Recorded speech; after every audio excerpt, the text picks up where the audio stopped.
Chapter 15. The seer mentioned some noteworthy places to hide. All good places, mind you, but not good enough. Not for me, Galatea said.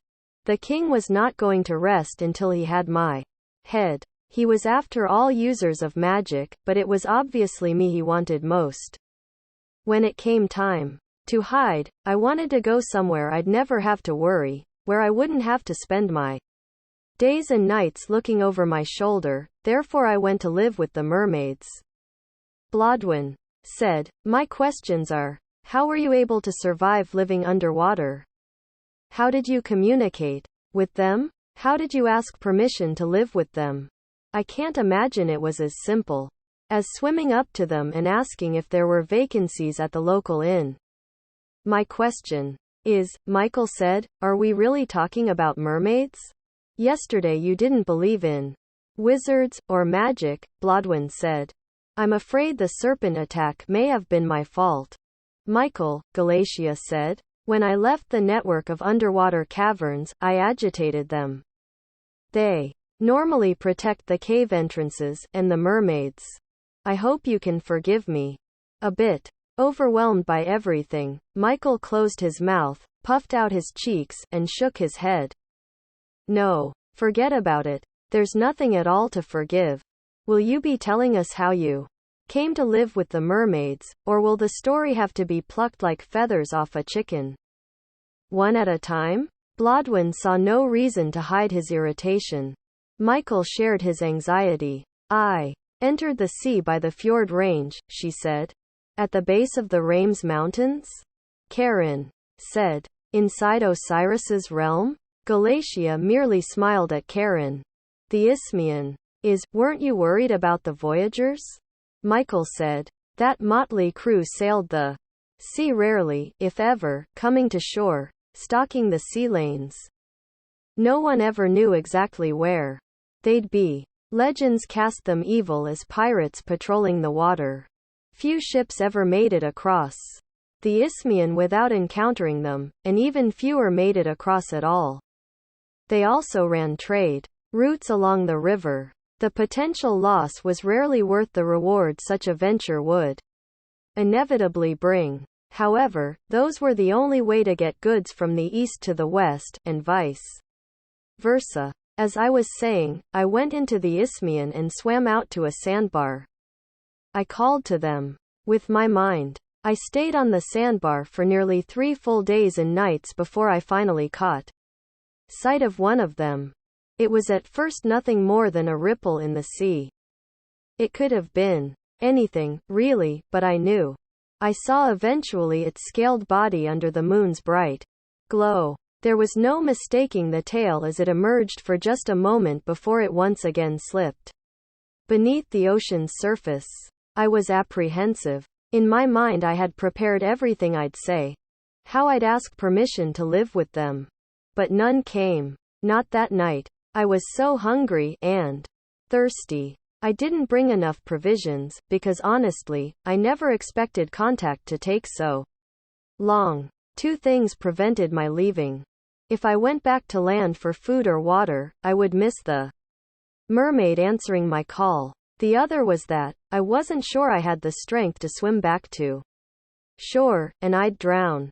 My shoulders and face were burnt red from standing under the relentless sun. I kept dipping under the water's surface to cool off. It was so terribly hot. Without water, my lips had chapped. There was no relief for my eventual hunger and thirst. I can't tell you how tempted I was to drink from the sea. I knew by the end of the 5th day that I was going to die. Galatea said. You couldn't just zap yourself back onto shore? Karen said. Or conjure up a cup of water to drink? At one point, I could have used my powers to get back safely.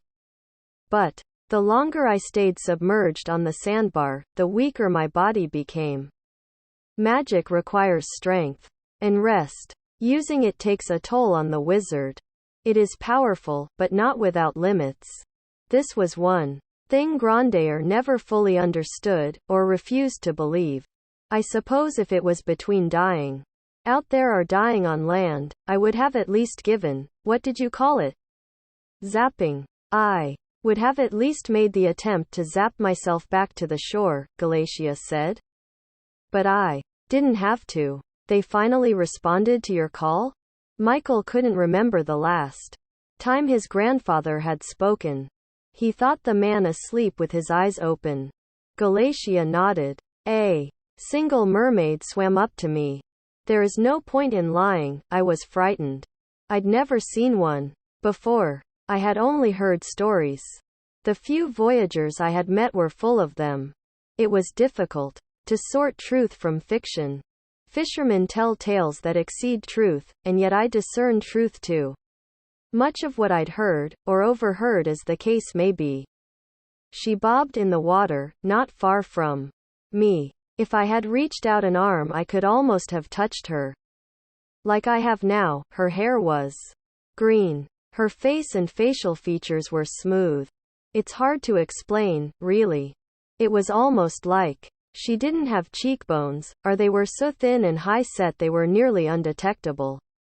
Her eyes were large, too big for such a small face.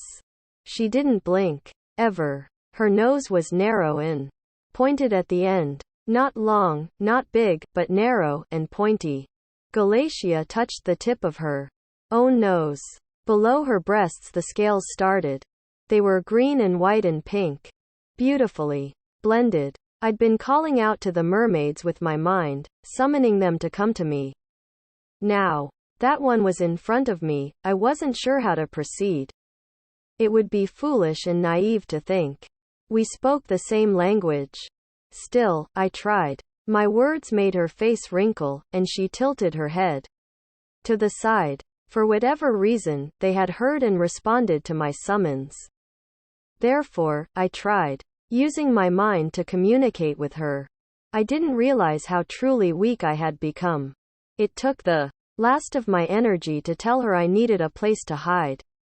And then, I just dropped, sinking into the sea. I remember thinking I was going to die, that the confused mermaid was just going to watch me drown. When I woke up, I was inside a cave inside the fjord mountains. It looked like a small island surrounded by placid seawater. At times there were cracks of sunlight that streamed through crevices during the day and some moonbeams at night, but not always.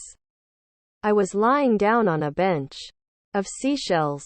There were smooth stalactites that littered the cave ceiling. Water dripped from their ends and splashed into the sea. The drops echoed inside the cave, and the ripples slowly made their way to the shore. Tiny waves caused by the droplets that fell. Stalagmites grew like giant cones from the ground. They were thick, and rigid, and sat like stone guardians. At the time I didn't know where it came from, but there was a purple glow that permeated the entire space. Galatia lifted her necklace, and turned the violet gem in her fingers. When she held it up to her face, her eyes matched the color of the stone. Below the Isthmian, inside the cave there were many smaller caverns. One is filled with amethysts. The gems glow so brightly, entering the cavern is almost impossible without risk to your eyesight. The entrances allow the light to illuminate everything underwater. Well, you actually lived with the mermaids. They took you in, Blodwin said. Not sure I would describe it as taking me in. They left me on that shore for months without much interaction. Once in a while I'd see them looking up at me from beneath the water. A few seemed rather taken by me. I suppose I was as alien to them as they were to me. And when those particular mermaids came around, I'd meet them by the water and toss in stones that they'd retrieve and toss back. It passed the time, and I made it so I didn't feel so all alone. When they knew I'd seen them, they'd swim away. Mornings, or what I took as mornings, without a sunrise or sunset, and only the glowing amethysts for illumination, I lost track of the world's cycles. They regularly left fish for me to eat in a small pile by the water, and collected rainwater in seashells for me to drink, but it took a long time before they actually made any significant contact. Mermaids Michael shook his head. There had always been stories of the merfolk, just as he'd heard stories about the sea serpents, and of magic. In time you became friends with them? We became friends, but that's a story I'll have to share another time. The point is, that's where I was. That's where I've been. For all of the centuries that have gone by, I've been beneath the surface, living inside a cave. It wasn't clear from Galatia's tone of voice how she felt. She had masked any emotion, keeping it flat and without infliction. It might have contained a bit of regret mixed with gratitude, as if surviving the king's wrath was counterbalanced by the lack of contact with her own people. You could have returned once the king died, Karen said. I didn't know when the king died. Blodwyn said, the Watcher's still in existence. King Nabal shares a good portion of Grandir's feelings towards magic users. If word of your existence spread, they'd be after you, of this I have no doubt. I'd be on the run again. And I am certain the mermaids would not allow me to live among them a second time. I am still unsure why they allowed me into their caves at all. Except, as I've said, I'm not running. Not this time. A silence fell over the room. It lasted several minutes, until it became obvious Galatia had finished her rendition of events. Grandfather said, like you, we're peaceful people. You're talking about King Cordillera, and wizards, and war. You don't need my grandson to help you find the other wizards. You found him. You can find them. We don't want any trouble. There's been no proof he's a wizard, no reason for anyone else to come here looking for him. Trouble was unavoidable. Michael either thought it, or Galatia said it out loud. One way or the other, the phrase swam inside his head as if echoing of the sides of his skull. Galatia leaned onto the kitchen table. She spoke in a whisper. This is what I know. King Cordillera has a wizard. Her name is Ida. She is roughly the same age as your mother, Michael. She was born in the Osiris realm. I am not sure who her mother is. Her father is one of the 3 wizards in hiding. You and she either share a bloodline, or Oswald is her father. Share a bloodline? Michael said. How do you know this? Blodwyn said. Michael's grandmother was pregnant with Anna when the wizards went into hiding. Your grandfather, Matteo, is one of the wizards in hiding. The only other male wizard is Oswald. Pandora was not pregnant, and neither was I. That means Ida's father is either Matteo or Oswald. Wait, Michael said, and set one hand to his forehead. My mother was born about the time you went into hiding? And so was this Ida wizard? That's right. That makes my mom, what? Like 200 years old? Grandfather's mouth opened wide, and then he shook his head violently. That's preposterous. All of this is crazy. I think we've heard enough. I've been a gracious host. I've allowed you into my house. Everything you have said has been upsetting. You have no proof, no evidence to give us. You might be a wizard.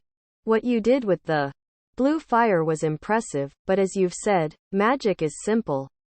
Though I don't like to admit it. I've seen magicians do similar tricks. And that's all they are. Tricks. Parlor tricks. That's all. Just parlor tricks. My grandson was right before when he asked you to leave, grandfather, Michael said. Silence. Grandfather shouted. Michael could not recall a time when his grandfather raised his voice. We're not going to entertain such nonsense. Her mere presence places our entire farm in jeopardy. And for all we know, this lady over here is a spy for the king. I assure you, I am not, Karen said.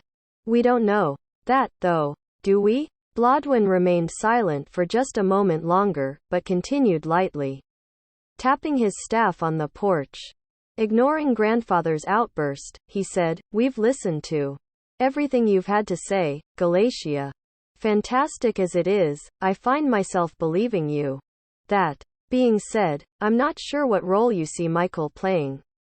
If anything, I am more interested in getting him somewhere safe and hiding him from the Mountain King. You want him to hide the next 200 years in some dark cave? Is that any way for anyone to live? Unless you can guarantee he never uses magic, it won't work anyway. Ida is something of an unknown. She is clearly a powerful wizard. The way she commanded the storm is proof of her ability, but the king keeps her locked inside a tower. Somehow he's managed to enchant the room. She cannot leave. This makes her loyalty less than clear, though while held prisoner she is doing the Mountain King's bidding, Galatia explained. How do you know all of this? Blodwyn said, as he leaned forward, with his jaw set, and brow creased. I can feel her at night trying to unweave the web that has her barricaded. She wants out. When she uses her magic, I can reach out and touch her mind. I see thick strings of color. They billow as they stream from her to me. I follow those ribbons, and when I am close enough her mind is open to me. And you use your magic when you do this? Blodwyn said. Then what prevents her from doing the same thing back at you? Galatia pursed her lips together, but didn't respond. Michael said, how can she find me? As I did. She must have sensed when you were born, but could not pinpoint your exact location. For 7 years she's used her magic to keep the pulse of the land, hoping she'd find you. Until the other day you've never used a shred of magic. Powerful magic, I mean. If you had, she would have been able to locate you in a heartbeat. When someone uses magic it creates a ripple. It can possibly be felt by other wizards across continents depending on its size. The size of such a wave is dependent on the strength of the energy wielded, just as the size of a stone tossed into water alters the force of the waves it creates. Does that make sense? I guess, Michael said. If I used a lot of magic, powerful magic, she'd locate me easy. If I just used a little, the ripples wouldn't be as strong? Exactly. We need to travel to the Cicade Forest. Somewhere inside the woodland is a mirror. The object is the only way I can contact Pandora. We are going to need her help battling Ida. Stopping King Cordeiro won't be easy. He has been preparing for war for some time. We need more power, more magic. We need the other wizards, Galatia said. You can find this mirror? Blodwyn said. And then you can use it to summon Pandora, and the 2 other wizards from hundreds of years ago? That's right, Galatia said. And Michael is a wizard, but he's safe. Safe because he's not used magic. So if Ida can't find him, why do you need him? Michael was safe.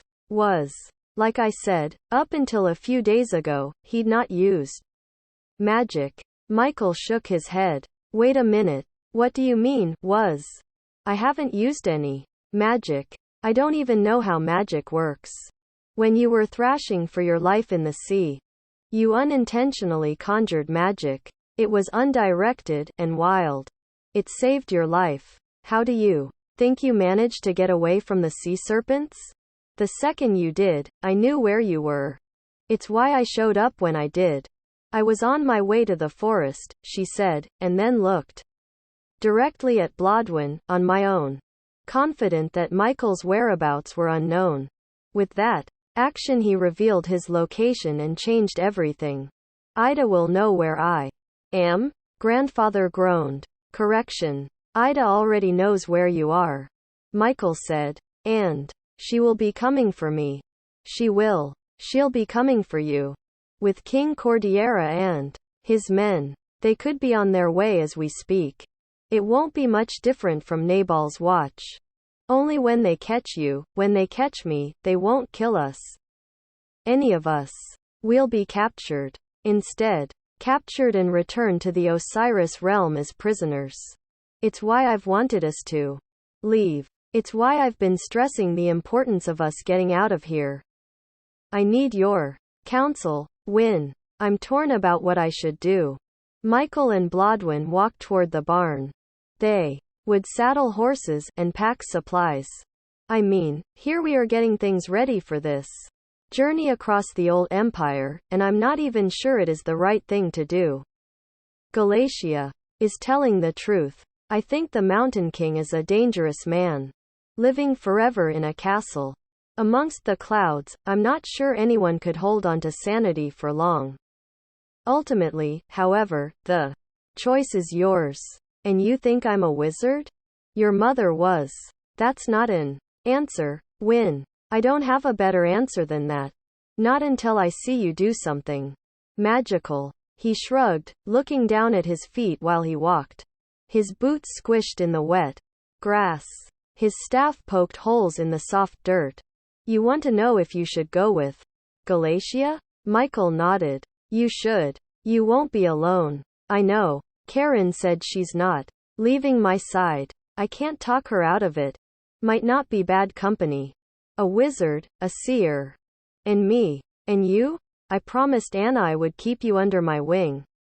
I can't rightly let you go gallivanting across the old empire and expect to protect you unless I'm there. Besides, this isn't just about you. I know it may seem that way. If the Mountain King starts a war, it affects everyone. If we could have done something to prevent countless deaths, then I personally feel obligated to at least try. I can't ask you to come along, Win.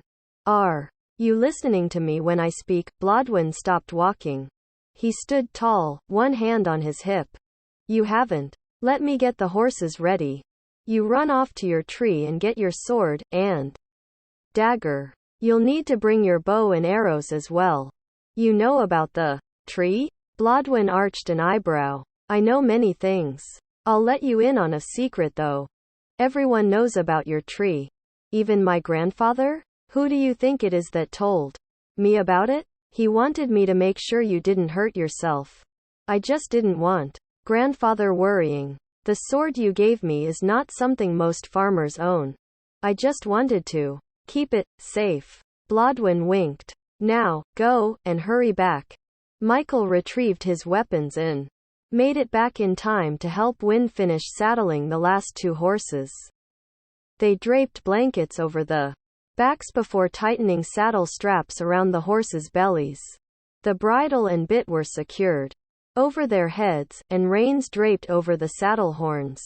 I'll get grandfather's horse from the stall. Michael, Blodwin said. Michael stopped, turned. What? Blodwin didn't say a word. His meaning clear in his facial expression, lips pursed and brow furrowed.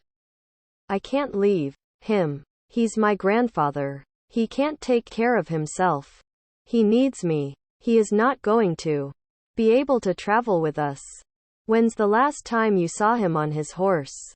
Grandfather couldn't ride. Missing the leg made staying in the saddle almost impossible. Michael remembered a time when he'd tried. They'd brought the horse to the porch and helped him up. He would have fallen to the ground if Blodwin hadn't caught him. We're going into the cicade forest. You know as well as I who lives among those trees. It's going to be dangerous. Even if your grandfather could ride, we may have to leave the horses. There was no way grandfather could go with them. Resolved and deflated, Michael shook his head. Then I can't go. I can't leave him. If Galatia has been honest, then your life is in danger. I'm not worried about my life. If the evil wizard thinks I am here, and King Cordilleras' men come looking for me, who will they find? Not me. Because I'm not here. They'll find my grandfather. Blodwin set a hand on Michael's shoulder, as loving a gesture as any father might make to comfort a troubled son. If you stay, and the king's men capture you, he'll still be alone, assuming they don't harm or capture him as well. This way there's a chance you can stop the king before harm befalls him. Galatia said they won't kill any of us. That means grandfather, too. If I'm not here, and King Cordillera shows up, he'll take my grandfather prisoner. The king will use my grandfather against me. He'll be able to control everything I do just by threatening to hurt my family. That's what she meant in the kitchen. Michael said. We'll take your grandfather to my place. He'll be safe there. No one knows where I live, except you. Michael shook his head. He won't go, Win. He'll have to, he said. Michael waved his arm around. He won't leave, not when someone has to take care of the farm and the animals. It won't be possible for him to do so alone. Not only that, but he won't admit that he can't do it. Blodwin held up a hand. I have friends. On the way, we'll stop off. I'll have a few extra hands come by. They'll help out with chores. They won't ask permission. And they won't let the old man shoo them off the property. When they understand the situation, they'll agree to camp close by and keep an eye on the place, and your grandfather as well. At the first sign of trouble, they'll get him out of here. You really think they'll do all of that? Remember when you called me a sellsword? Well, these are the finest around. For the right price, they'll do most anything. Blodwin said. It will cost you coins? I couldn't ask you to do that. I have some saved. It's not much. Let me pay, Michael said. Blodwin smiled. The way I'll ask, they'll think they've volunteered for the job. So, I'm the only one who knows where you live? Have you seen me throw many parties? I didn't even know you had other friends until just now. If you've had parties, I've never been invited. I don't have parties, Michael, but if I did, you'd be first on the guest list. Chapter 16. On horseback there was no reason they couldn't reach the cicade forest in half a day's ride. After 2 hours of riding, the sun began to set. The recent rains had finally stolen the heat from the day. The evening was cool. The few clouds that remained above were spread thinly across a dark pink sky. Blodwin slowed by a small grove of trees. Whoa, babe, Michael said, and tugged on the horse's reins. He loved the mare's palomino hide, with its brushed gold coat and white mane. He had been grooming, walking, and riding her for the last 4 years. Actually, he'd groomed, walked, and rode all of the horses on the farm. Babe just happened to be his favorite. Feeding her an extra carrot or apple was his little way of letting her know his feelings. Karen trotted alongside Michael on Defiance. The horse's coat was a reddish-brown with a thick black mane. He was a stallion and Babe's father. We stopping? Why are we stopping? Galatia pulled on Jiminy's reins, making her gelding walk in place, a beautiful chestnut hide with matching mane. We could reach the forest, Blodwin said. He sat leaning forward, his arms crossed over Applejack's saddle horn. But it's not the kind of place we want to wander into at night. Sandwiched between the Isthmian Sea and the Lantern Lake, the woods have grown so dense that even in sunlight it appears more like dusk beneath that canopy. Not really the kind of place we want to enter during daylight, either. Then, I take it, Michael said. I've heard stories about the archers. None of them good. Michael dismounted and held the reins close to Babe's bit, stroking along her jaw. The saddlebags on each horse were filled with supplies. Babe carried Michael's sword and bow attached to the saddle. The quiver of arrows and long dagger were slung over his back, both the quiver and sheath he had made out of leather. There are many reasons for legends, though most aren't accurate, or as true as they sound. Legends persist. That's something to keep in mind. Even now we may be too close. Blodwin said. I can't even see the forest, Karen said. It's there. Just at the edge of the horizon. Regardless, I'm sure they've spotted us, the archers. Blodwin climbed off his saddle. We should be safe for the night. We'll take turns on watch. Michael, keep your sword with you. Belted around your waist. It won't do any good strapped to Baby's saddle. Babe, Michael said. Blodwin just stared at him. His eyes said it all. He didn't want to repeat himself. The horse's name was irrelevant. Okay, I will. You're Highness, are you any good with a sword? Karen shook her head. But I've seen many used in fights during the king's tourneys. Wonderful, Blodwen said. If we come upon a spectator's box, we'll be certain that you have prime seats for the event. Ha, ha, Karen said. I'll have you that my education is extensive. I often ask plenty of questions to be sure I know that what is said matches what is meant. It may seem foolish, but my mind has served me better than a blade on many occasions. Blodwen's grin faded. His mouth sagged some. My apologies, Your Highness. I did not mean to offend you. My teasing was purely in good fun. Karen locked eyes with Blodwen for several seconds before she let out a laugh.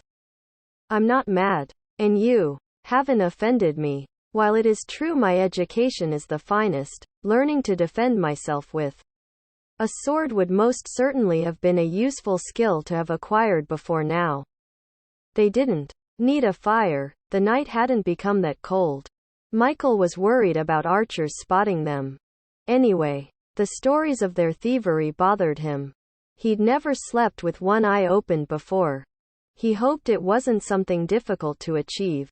In their bags, grandfather had wrapped bread, cheese, and tomato sandwiches. They ate while they set blankets on the ground.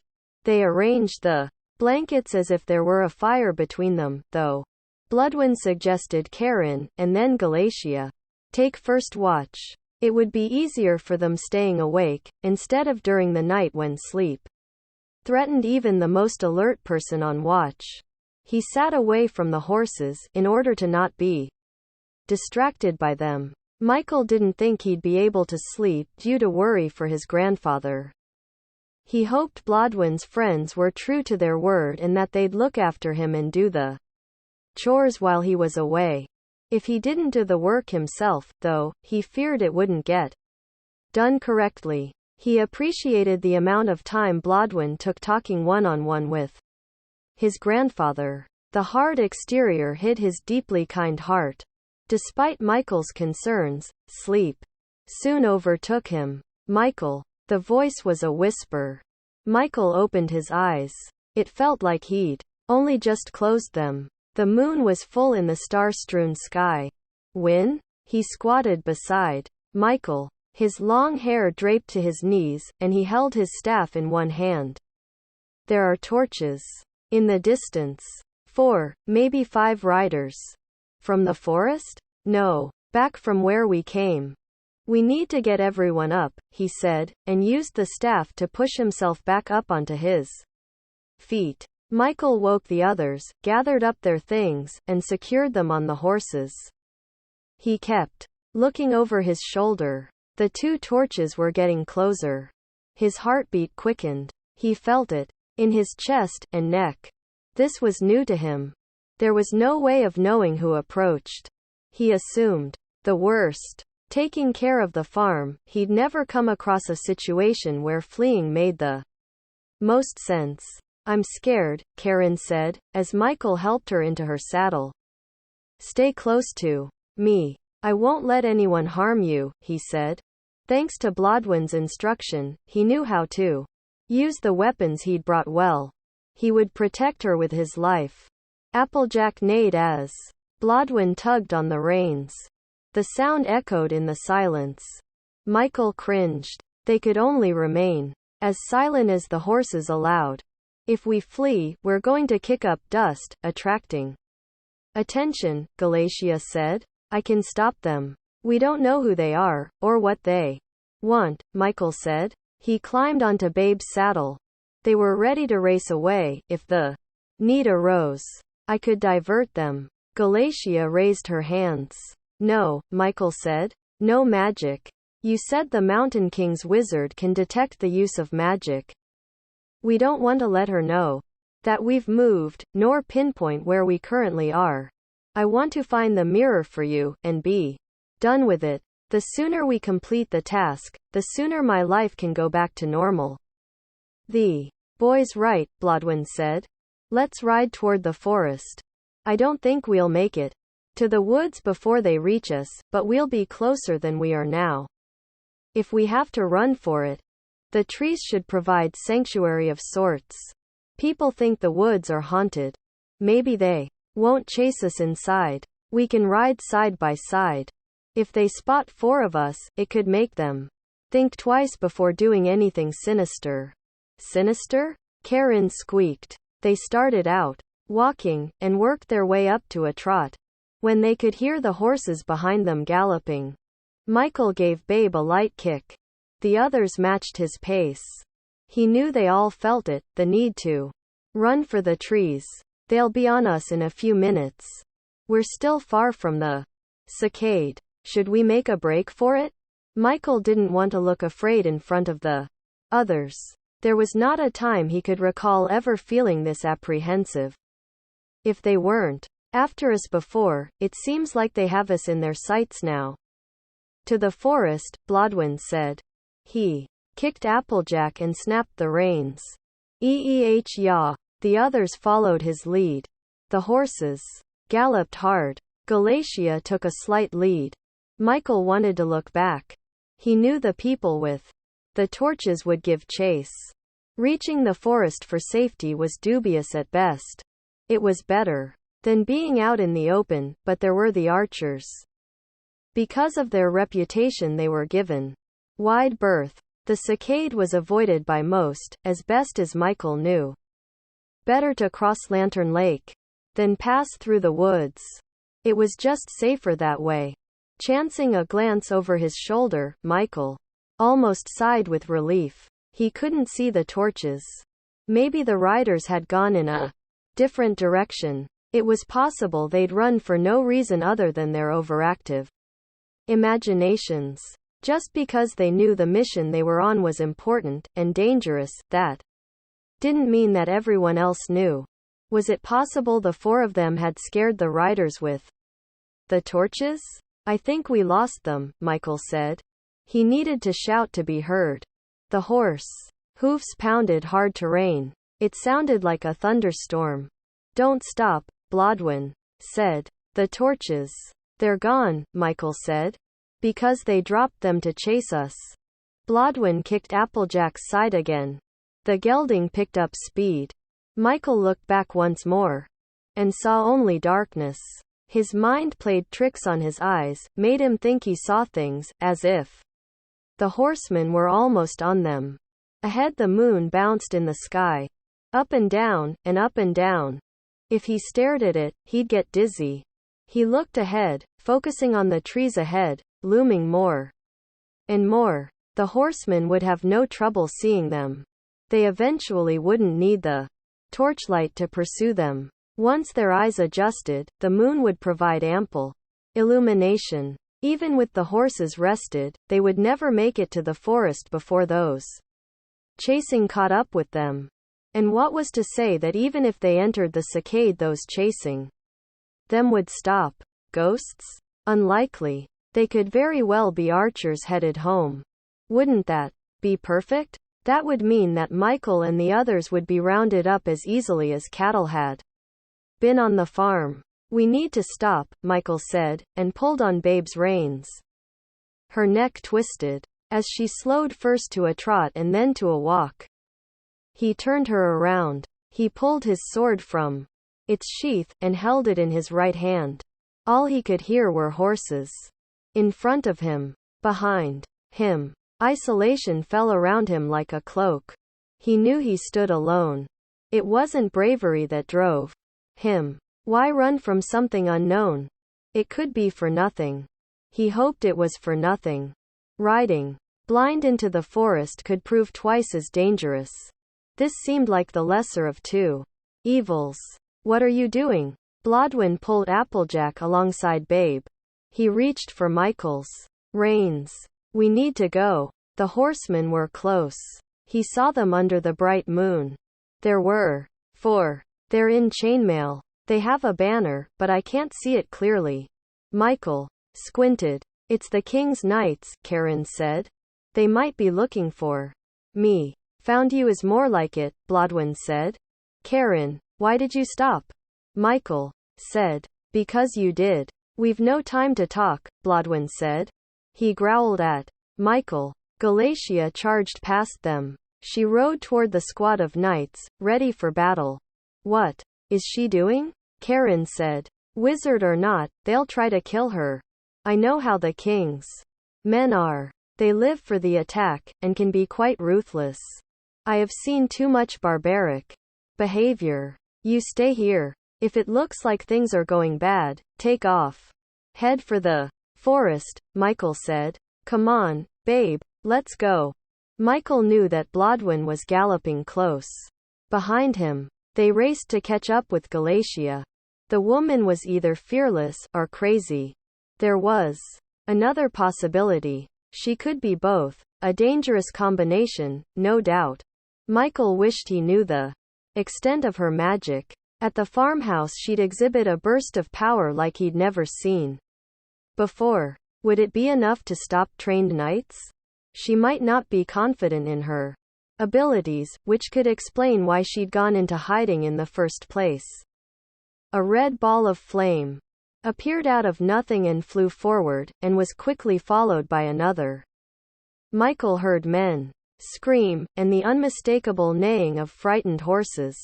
Part of Michael wanted to stop, turn around, and flee the scene. He didn't know how Galatia commanded fire, how she could conjure flames with her mind using magic. She and Blodwyn might believe he was a wizard, but he doubted it. There was no way he could do what Galatia had just done. Galatia jumped off Jiminy in a smooth fluid motion. She landed on her feet, arms raised, ready to battle swords and trained knights with mystical and outlawed powers. The magefire had slammed into the 4 knights, knocking them from their horses, but slowly regained their footing, swords drawn. Michael jumped down from Babe, stumbled as he ran, struggled to keep his legs under him, and ended up beside Galatia. He raised his GN sword in his right hand. The hilt was fitted with wings to protect the hand. The blade was straight, about the length of his hip to just past his knee.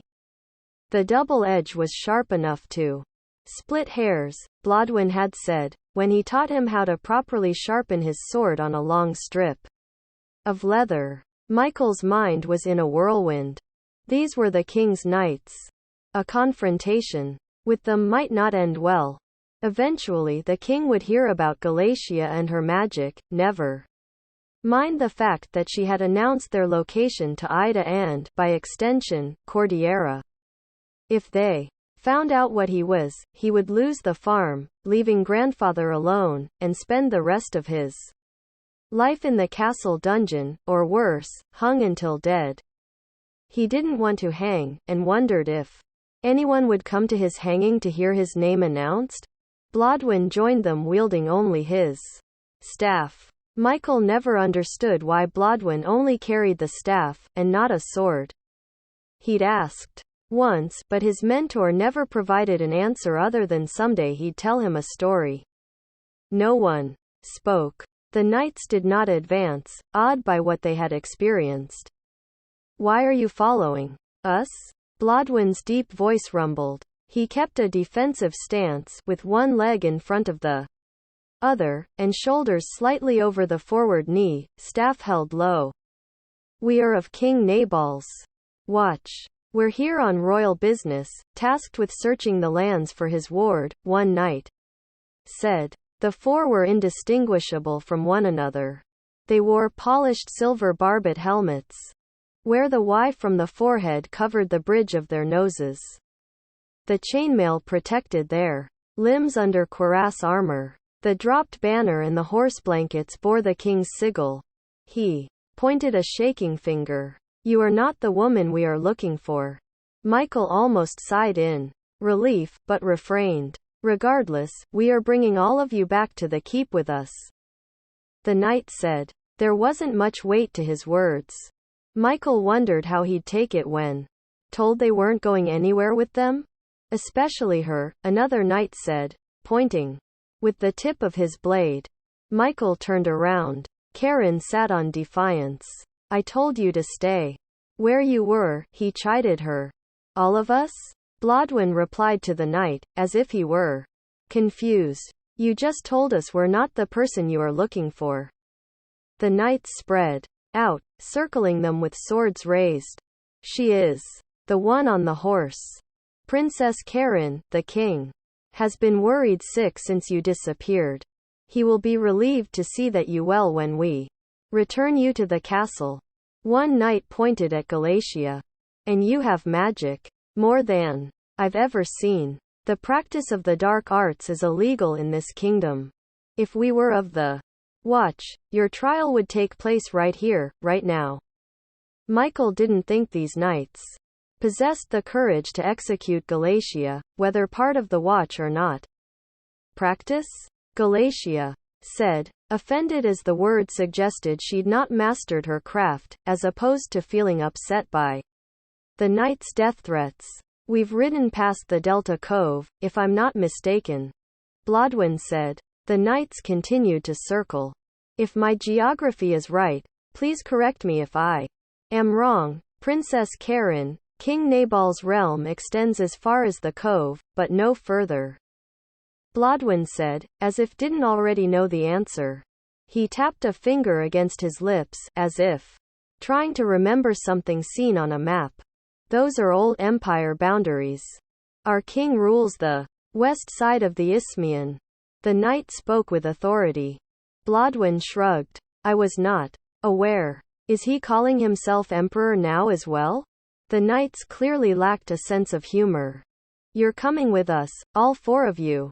I don't think so, Galatia said. She said something else, too, though Michael couldn't understand the words, he felt them. Something popped inside his head. A torrent of color nearly blinded him. Her hands pushed outward, it was as though she had summoned a specifically localized hurricane from nothing. The knights were thrown backward into the air, and landed hard several feet away. Not one of them moved from where they lay. Blodwyn arched an eyebrow in Galatia's direction. Are they dead? Michael said. No, Galatia said, sounding disappointed. Now what do we do?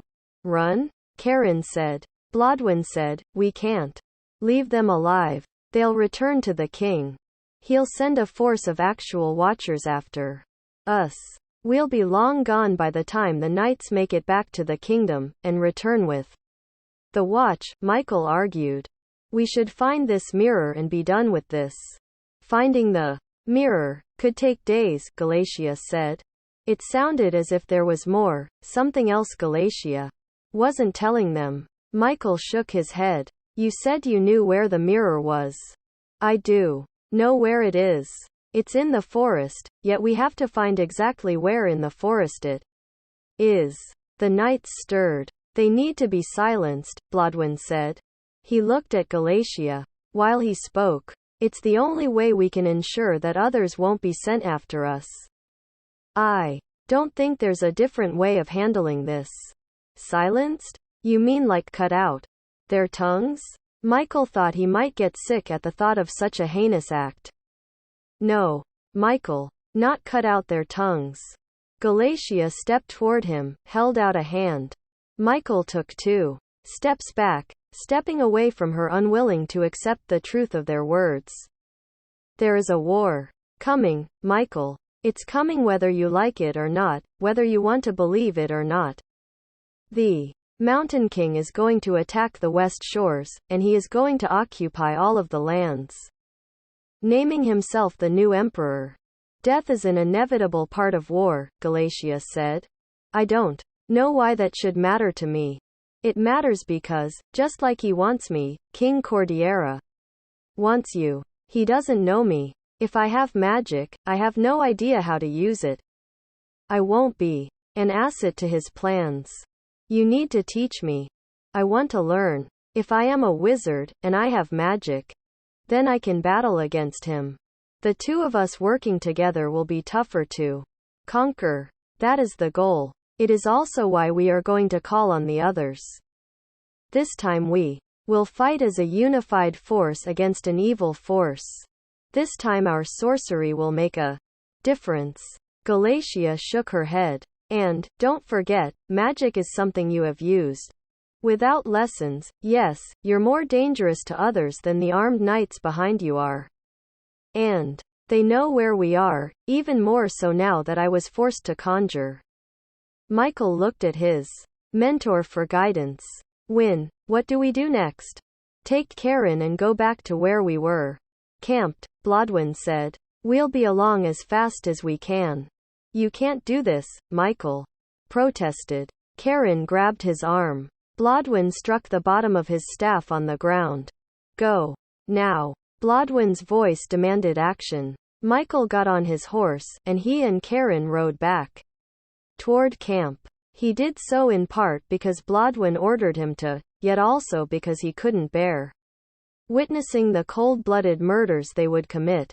Chapter 17. Michael stood beside Karen, an arm wrapped around her shoulders. She was shivering, despite there being no chill in the air. He hugged her even tighter. Behind them was the forest. Beyond that, but visible during the day, or when the moon was bright, were the Zenith Mountains. They faced open land that fell within the grey ashland boundary. To the east was the Isthmian, though they were a long ways from the sea, and the west more open land, and maybe the hint of Lantern Lake. Blodwyn and Galatia rode toward them. I dreamed of death tonight. Before Blodwyn woke us.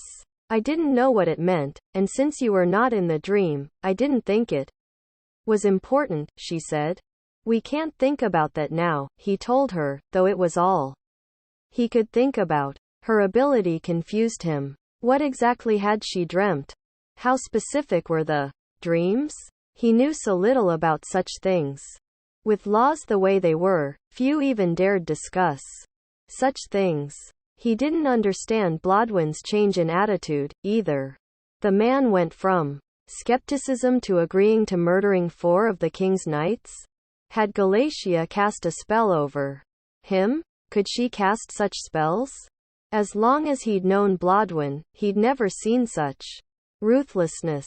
He'd been exposed to so much strangeness, so many things that were outside of any frame of reference he could even imagine. Recently he couldn't keep from questioning everything. And that included wondering who he was and fearing who he might become. A war might be coming, but it wasn't here yet. He thought the whole point of retrieving this mirror, hidden somewhere inside the forest, was to prevent that war. Had he misunderstood everything said back at the farm? If caught, killing the king's knights was a death sentence. Blodwyn stopped Jack beside them. We're not going to stay here. Get back on your horses. We're going to the forest. Now. Galatia stopped next to Blodwyn. She stared at Michael. It looked like she might say something. Michael turned away before she spoke and helped Karen onto Defiance. I am not looking forward to riding into the forest during the night, but I think it beats hanging around here, Michael said. I couldn't agree more. Staying in the open is an even greater risk, Blodwyn explained. There's no telling how many squads the king has out looking for the princess. Michael heard the implied result of such a potential encounter as if they had been words shouted in his head. If there were more knights, there would be more deaths. And the likelihood they'd eventually be captured. He didn't want that either. He wished that the murders hadn't needed to have been committed. The swords used were not his, the blood did not coat his blade, and yet he felt guilty and somehow responsible. He climbed onto Babe's saddle. Blodwyn held his horse's reins wrapped around white knuckles. He kept looking back to the scene of the killings. I know you don't approve. We dragged the bodies into higher grass, and scattered the horses. There was no other choice. They saw the princess, Michael. They saw Galatia throw fireballs, and summon wind. We were all as good as dead at that point. If they reached the king, if they told him what they had witnessed, we'd be on the run for the rest of our lives. Or worse, we would be captured and hung. Yelling at Blodwyn wouldn't work, not when the man was right. It didn't make accepting those deaths any easier, however. Other than animals. On the farm, death was not something he had much experience with, and even though a wolf or a coyote attacking another animal was violent, it was nothing like what he'd witnessed tonight. The full moon's light continued to guide them. Michael had never been this far north. It wasn't long before the forest came into full view. The trees resembled a dark, black wall. Looking left and right, he could see only the massive forest's edge. A foreboding filled his body. He felt it in his chest, tightening. They'd been away from the farm for not even the full night, and already everything had gone from bad to worse. Karen's dreams might be filled with visions, his would be nothing but nightmares. As they drew closer to the forest, the black wall transitioned into actual trees. He recognized cypress, ash, white oak, and hickories. There were those unfamiliar to him, as well. These were different though, taller and with thicker trunks, and rougher bark than any other trees he'd ever seen before. The path they'd been following ended at the trees, or if it did continue, it was not well traveled. The canopy towered above them as they crossed the boundary. They slowed the horses, continuing at little more than a trot. Fallen limbs and a lack of light mixed with the unknown terrain made moving at a faster pace impossible. The moonlight was all but gone. Branches snapped under hooves and echoed weirdly through the forest, loud cracks that ricocheted off trees oddly muffled. The air changed. Breathing it in was like tasting sap, needles, and leaves. Michael couldn't chase away his uneasiness, but thought they were being watched. He could barely see Babe's head in front of him. The darkness closed further in on them, as if a living entity. Beads of sweat formed on his forehead, rolled into his eyes, stinging. They were outside, and yet he felt confined, like he was trapped inside a coffin. His clothing felt heavy on his body. It made no sense, but he wanted to shrug out of his vest and tunic, remove his quiver and dagger. He wanted everything off, and thought he might scream. Breathing became ever more difficult. Someone screamed. For a moment, Michael thought the sound was his, but found he was wrong. As he came upon Defiance, the stallion's saddle stood empty. He pulled on Babe's reins. She stopped, and her front legs pranced in place as if finding a comfortable spot to stand. He jumped from the saddle, held both sets of reins, turned the horse around slowly, and walked back the way they'd come. If Karen had been thrown, she'd be close. Karen? He couldn't hear or see. Blodwyn or Galatia. They were supposed to have stayed close together. He hadn't realized he'd gotten so far ahead of the others. He didn't think it would have been this dark. They weren't too far in, either. A torch would be ideal. Karen? He called out. He heard horses approach. Who screamed? Michael? When Karen might have fallen off her horse, he said. Blodwyn dismounted. She didn't fall. Galatia was beside them, still sitting on her saddle. I worried this might happen. What? They have her, Blodwyn said. Who? The archers? She was right in front of me. You were right in front of her. It's too dark to see anything, Galatia said, and chased away the black with blue fire that sat like a lantern in the palm of her hand. The flame is controlled as if on the end of a candle. She moved her arm around. Left, right, and up. The flame illuminated an area 10 feet around them. I don't see her. Karen? Michael called. You must stop doing that, Blodwyn said. Doing what? Yelling. It attracts attention. Kind of late for that, don't you think? They took Karen, Galatia's doing her wizard thing, and we just crashed through the forest with our horses in the middle of the night. If they can blend in with the woods so completely, I'm guessing we're lucky we're not already dead, Michael said. Crashed? We barely had the horses walking. No. The boy's right. A man's voice came from the branches above them. Michael looked up and saw nothing. Blodwyn held his staff loosely. His eyes darted around, searching for the speaker, as well. We did not plan to enter the forest at night, he said. You're not even welcome during the day, old man. Like the sound of snapping undergrowth swallowed and barely bouncing from trees, the man's voice did not betray his whereabouts. He could be anywhere outside of the blue glow, just beyond the edge of magical light. Michael opened his mouth. Blodwyn grabbed his arm. We are searching for something. It is hidden in the forest. Then it is ours, the man said. Possession being what it is. When it comes to the laws. The archers didn't follow laws. The comment was ironic. Michael wasn't as interested in finding the mirror as he was the princess. Michael saw Galatia summons Magefire. She could probably incinerate the entire forest with just a few fireballs. He knew why she wasn't, though. The thing they were searching for was somewhere inside the forest. That put them at a disadvantage. The enemy was perfectly hidden. A single man might be talking, but he knew others surrounded them. He felt their eyes on him. The hairs on his arm, and at the back of his neck stood up. Archers would have arrows nocked, bowstrings drawn, ready to loose. He rolled his shoulder blades back as he imagined a broad head piercing his spine. I doubt the item we seek has been found, Galatia said. I am a wizard. Your magic don't impress us none. Which? His words hissed as the insult rolled off his tongue. Her magic did impress them, though. Michael knew the fire in her hands might be the only thing keeping them alive. Despite recent storms, the forest would burn. The threat was there, unspoken, but real.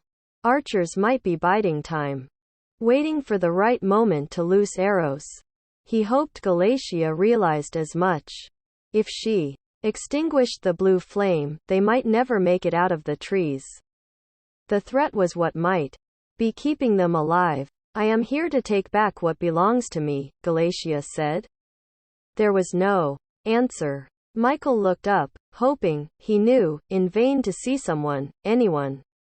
There was still nothing but blackness beyond the sphere cast by Galatia's fire. The darkness seemed only to press down further. The weight of black felt like stone blocks on his shoulders. His knees shook. Could his companions sense his fear? We want the girl back, Michael said. He knew enough not to keep her royalty a secret. The archers were thieves. What better booty could be claimed than a princess's ransom? King Nabal might pay a hefty price for her safe return. There was no answer. They've left us. Blodwyn spun around in a circle. His eyes were lifted to the unseen canopy as well. They watch us still, they remain close, but they are no longer here. It sounded like a riddle. Michael hated riddles. We have to get her back, he said. And we will. They live high in the treetops. Blodwyn knew Michael feared heights, just as he knew Michael was plagued by an irrational fear of spiders and claustrophobia. Michael removed the bow from Babe's saddle straps and fitted on his back, so that it was secure behind the quiver and sheath. The archers were masters with the weapon, as their name more than implied. Even with everything Blodwyn taught him, he knew his skill with a bow must pale in comparison. Karen trusted him to keep her safe. There was no way he could allow the archers to hold her prisoner. He would climb the tallest tree, and wade through a giant spider's webbing. If there were even a chance of getting her back. The mirror is why we're here, Galatia said. Her matter-of-fact attitude irritated him. He didn't think she understood the level of trust and simple acceptance he'd given her. He left his farm to help her. The claim that he was a wizard hadn't been proven. He didn't know for fact the Mountain King was after him, or after Galatia for that matter. She announced some coming war, and against his better judgment, he'd chosen to believe her at her word. Blodwyn seemed convinced, which certainly had some bearing on his decision. I'm bringing Karen back, he said. Michael picked a tree, stood in front of it, and looked up. He hated the darkness above him, and knew that the same darkness would prevent him from seeing the ground as he climbed higher. Heights might not cause the trembling if he had no way of knowing how high he'd climbed. He reached for a branch on one side of the tree, and for a branch on the other and, using his feet, pulled himself up. His boots did little helping him ascend. Upper body strength was required. He hoisted himself up a few feet, and pushed, and pulled. The darkness didn't alter his acrophobia in the slightest. He thought he might only have made it 8 feet above the ground. Still, his arms and legs shook with fear.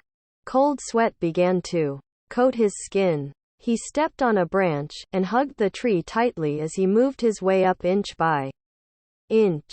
He couldn't move his head back, because he thought he'd fall, so he let bark scrape across his face. Closing his eyes only made things worse. It didn't make sense. He couldn't see a thing with them open. Everything spun around him when his eyes closed. Instead they stared at nothing, nothing at all. Blindly his arms reached overhead for the next branch. He continued to climb, hand over hand. He lost track of time and height. He had no idea how long he'd been climbing, or where on the tree he was. He wished he was near the top, even though reaching the top frightened him, too. His mind begged him to return to the forest floor. Karen was what mattered. He couldn't stop. He was going all the way to the top. He wasn't moving with much momentum, but he felt propelled just the same. Another few branches. A few more feet. Hand over hand. Each time he managed to inch his way closer to the canopy, he waited for an arrow to slam into his body. Training with Blodwyn taught him how to fight. Nothing had prepared him for dying. He had always considered himself immortal, invincible. His struggles with the serpent forced him to realign that belief somewhat, but not discount it altogether since he had survived. Another few branches. Hand over hand. He wasn't surprising the archers when he reached the top, if he reached the top. His grunts, groans, and loud breathing gave away his position.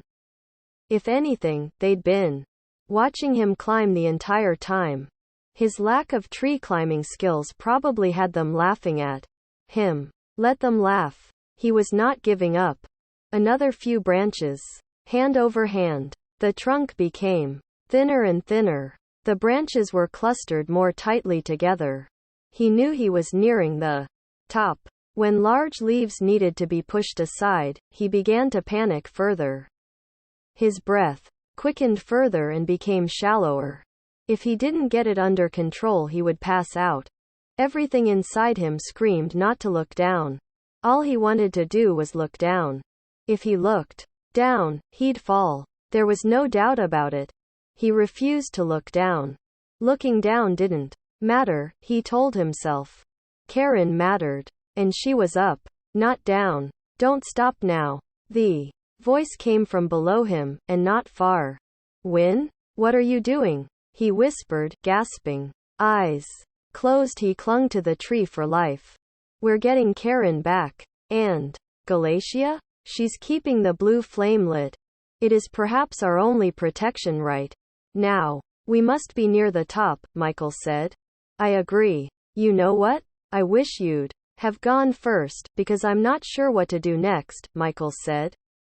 I don't think I can go any higher. I'm stuck. You're not stuck. I can't do any more. He couldn't say he was afraid. You're going to keep climbing, Michael. There's no stopping. Now. Climb. With Blodwyn below him, continuing should have been easier. It wasn't. He held onto the trunk, his face pressed against bark.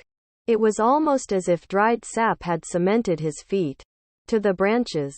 Climb, Michael. Climb. He was not yelling. Blodwyn's tone of voice was powerful. Commanding. It didn't matter if he was whispering. Michael chanced to look up, and blinked twice. At first he wasn't sure what he saw. Light. The moon's rays. He had reached the canopy. He sucked in a deep breath, and when he exhaled, he reached above his head for a final branch. His head poked through the canopy. The moon was such a beautiful sight. He sighed, amazed that he'd managed to climb such a tall, tall tree. Don't think about it, he thought. Before he could relish his accomplishment, he gasped. In the moonlight he saw more than just the starlit sky. Half a dozen arrows surrounded him, and were pointed in his face and at his head. The archers who held the nocked bows looked concerned about hurting him. Maybe they were afraid of Galatia's magic, as they should be. Move it, Blodwyn said. Ah, Win, climb. Blodwyn said. The same archer who spoke on the forest floor said, I cannot believe what I am seeing. I can't. You think you can threaten our homes with wizard fire? You can come here, and threaten to burn our trees to the ground? Then you climb up here like this is your place?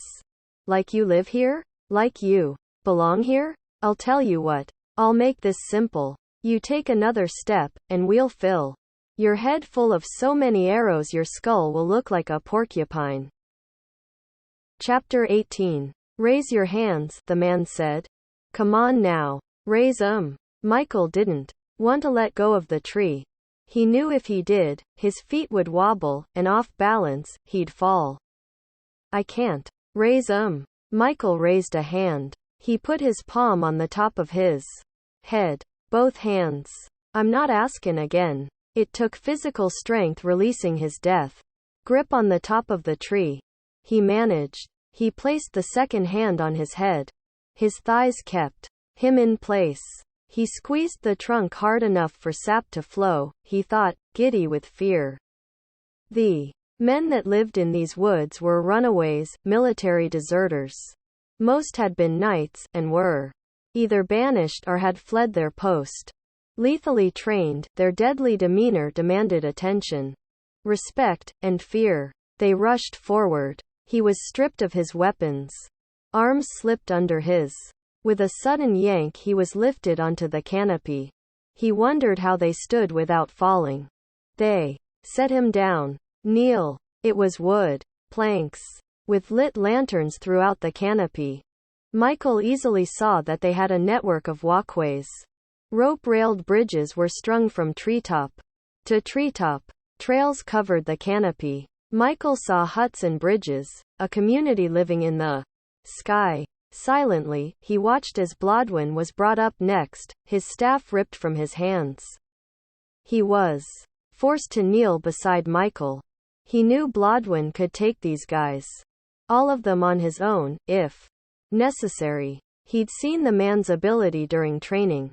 He wasn't alone, though. If Blodwyn gave a sign to fight, he'd be ready. He believed the two of them together would be unstoppable in a fight. There simply hadn't been the chance. The men were dressed in brown pants and off-white tunics, and wore dark green cloaks. Michael understood why they seemed invisible. They blended in with the trees. It was more than just the darkness below, their clothing served as camouflaged, as well. He figured the archers' eyes were better equipped for seeing in darkness. If the forest was where they lived, they must have adapted. There could be no other explanation. Where did you get this bow? The man turned over Michael's bow in his hands, inspecting every edge with his eyes, and running his fingers over the smooth wood. Michael was prodded to answer with a jab.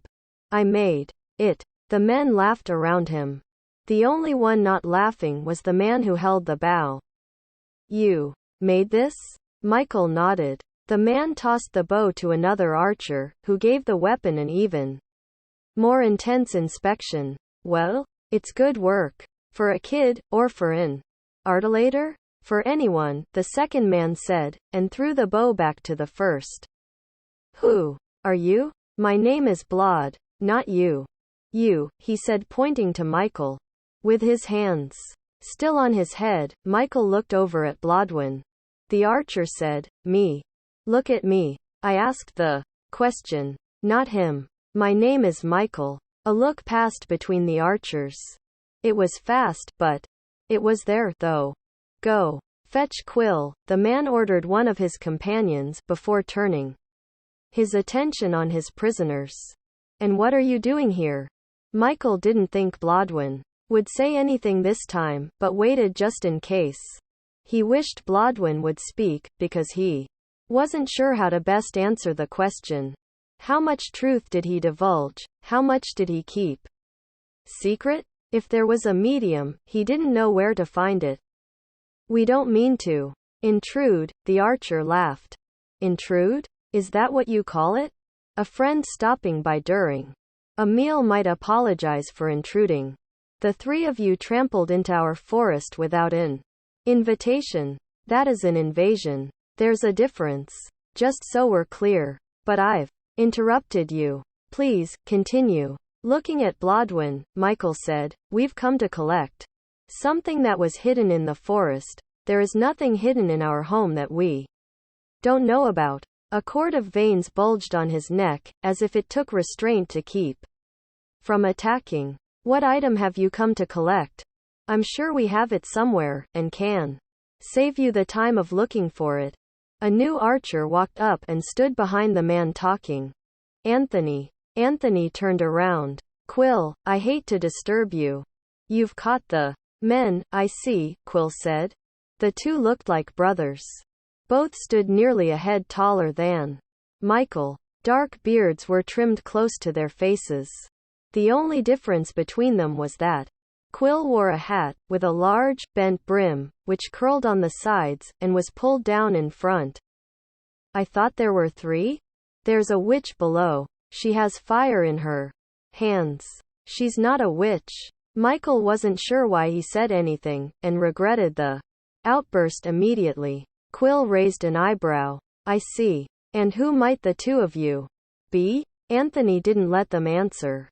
This one is Michael. Quill stepped forward, and then leaned in close. Michael noticed his cloak was secured over the shoulder by a large dragonfly pin. Who is your father? Quill narrowed his eyes, as if searching for the truth in Michael's expression. Why does that? Michael never even saw the blade, but felt the cold steel edge as it pressed against his throat. Quill was nose to nose with him. Their eyes locked. Who is your father, boy? Even if he wanted to answer, he couldn't. Warm blood rolled down his skin, and felt like it was pooling in the hollow of his throat. Quill's unblinking eyes were a clear sign. Now was not the time for taking a stand. Regardless that he feared answering would draw more blood. He mumbled his answer, speaking so as not to have the knife cut further into flesh. What was that? Quill still held the knife in place, but released some of the pressure. Michael allowed a shallow sigh. My father is Yrdic. Quill stood up, spun around. His cloak whirled. And your mother? Michael said. Anna. Stand up, Quill said. With an unspoken command, the archers with arrows trained on them lowered their bows. Both of you, on your feet. How do you know the witch? Blodwen stood up. Sir, I believe no one is talking to you. I know who you are, Blodwen. You are more recognizable than the king, Anthony said. He threw a fist which struck Blodwen in the back of the neck, dropping him to his hands. Stop, Michael said. They somehow knew Blodwen. Quill grabbed Blodwen's arms and held him as Anthony struck. Again. The punch landed on the side of his head, above the ear. Blodwen fell flat, unconscious. Why did you do that? Michael reached for Blodwen, but Quill stood between them. Quill said, How do you know the witch? She is a friend. She's just a friend. It wasn't exactly the truth, except that he considered Galatia more of a friend after meeting the likes of Quill and the other archers. Your friend is down there threatening our forest. Tell me, why we shouldn't just kill her? We could do so easily. Then why haven't you? Michael almost said. It wasn't easy to talk, though. Too many questions whipped around inside his head, making concentration difficult. Something was up. He desperately needed to understand what was actually taking place. He had seen it in Anthony's eyes when Quill was called for. He just couldn't figure out what it was. What was with the questions about his parents? There was no mistaking a flavor of familiarity on the tip of his tongue, but couldn't name it. It was there. It would come to him. I see you don't believe me, Quill said, and raised a hand. No, Michael said. No one else should get hurt. Blodwyn breathed, but had not regained consciousness. He'd just answer questions, and do what was asked. If that was the only way of escaping this situation, it was an easy price to pay. No, I do believe you. I believe you. There's no reason to harm her. Tell her to put out the fire. No one is talking to you. I know who you are, Blodwyn. You are more recognizable than the king, Anthony said. He threw a fist which struck Blodwyn in the back of the neck, dropping him to his hands. Stop, Michael said. They somehow knew Blodwyn. Quill grabbed Blodwyn's arms and held him as Anthony struck again. The punch landed on the side of his head, above the ear. Blodwyn fell flat, unconscious. Why did you do that? Michael reached for Blodwyn, but Quill stood between them. Quill said, How do you know? The witch? She is a friend. She's just a friend. It wasn't exactly the truth. Except that he considered Galatia more of a friend after meeting the likes of Quill and the other archers. Your friend is down there threatening our forest. Tell me why we shouldn't just kill her. We could do so easily. Then why haven't you? Michael almost said. It wasn't easy to talk, though. Too many questions whipped around inside his head, making concentration difficult. Something was up. He desperately needed to understand what was actually taking place. He had seen it in Anthony's eyes when Quill was called for. He just couldn't figure out what it was. What was with the questions about his parents? There was no mistaking a flavor of familiarity on the tip of his tongue, but couldn't name it. It was there. It would come to him. I see you don't believe me, Quill said, and raised a hand. No, Michael said. No one else should get hurt. Blodwyn breathed, but had not regained consciousness. He'd just answer questions, and do what was asked. If that was the only way of escaping this situation, it was an easy price to pay. No, I do believe you. I believe you. There's no reason to harm her. Tell her to put out the fire. Michael wasn't sure Galatia would listen. Tell her to extinguish the flames and climb up here. Now, he couldn't climb down the tree. How he'd made it up in the first place still baffled him. How do I tell her?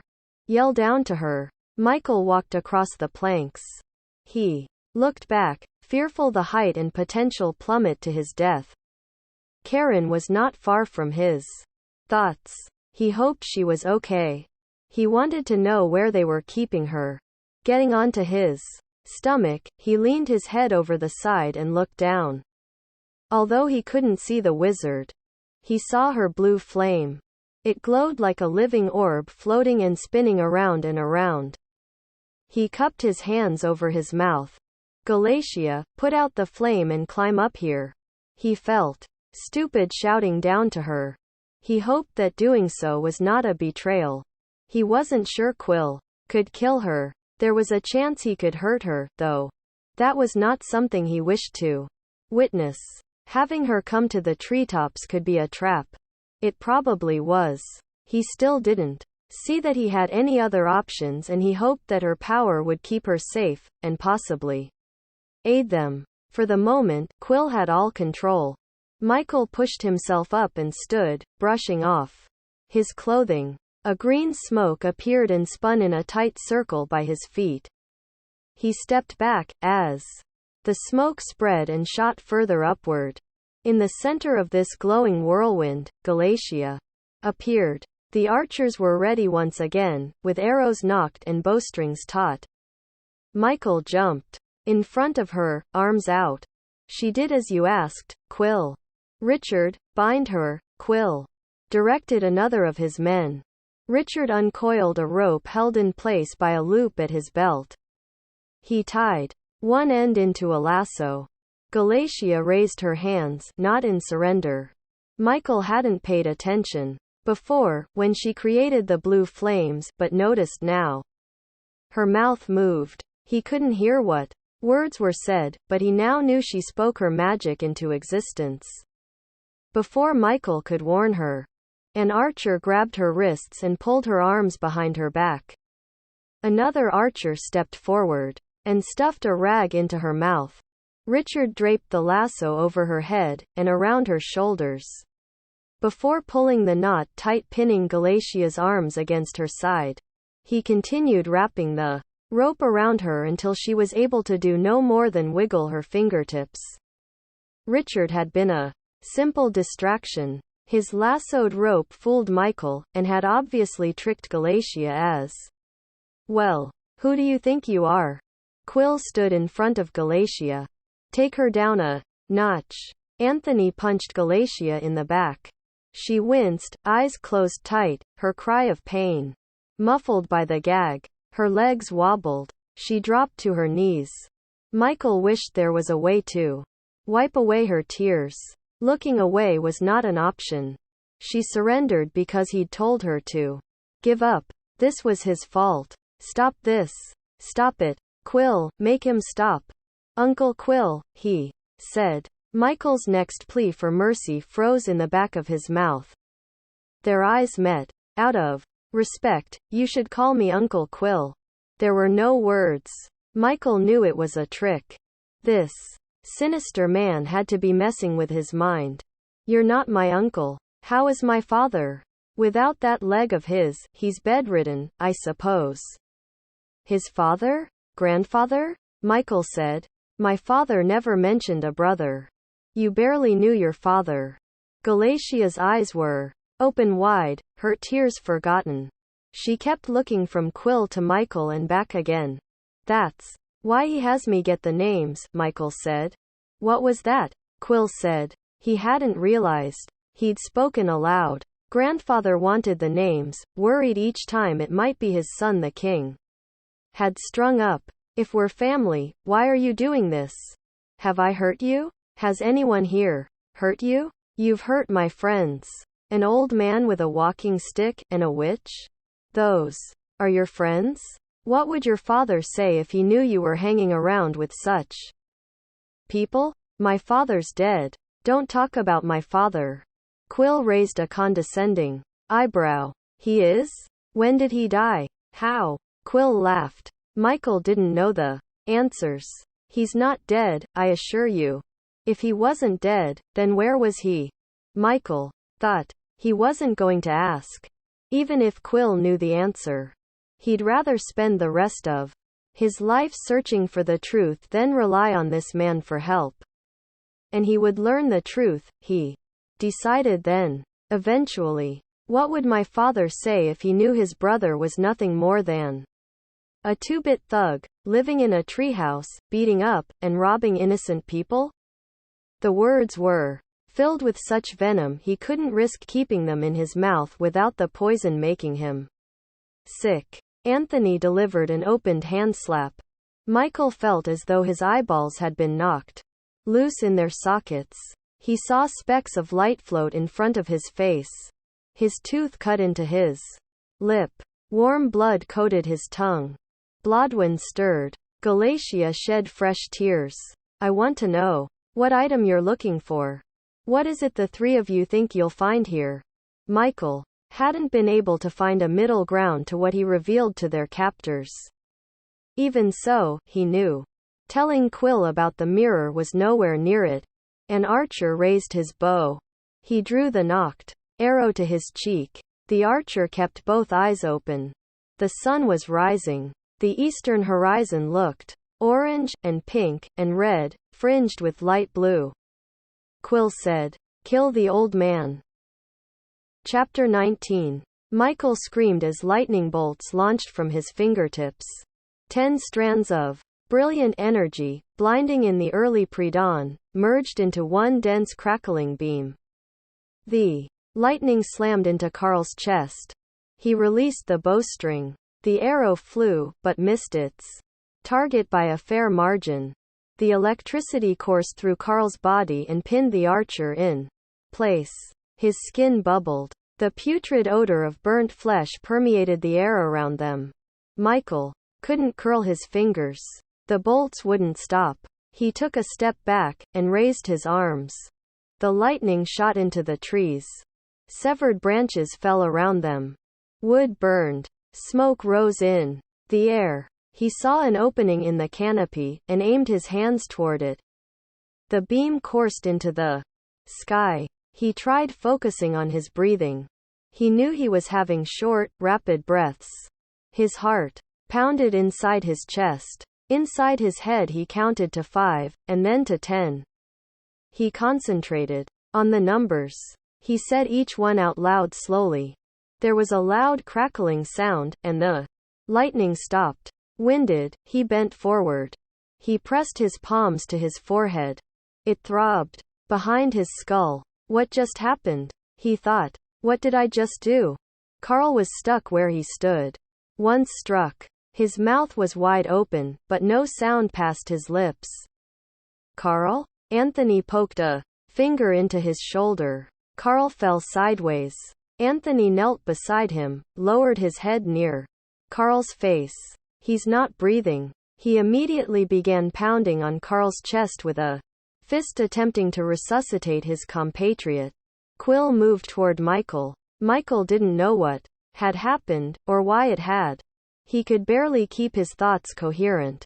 He raised his hands, aimed his fingers at Quill. Stop.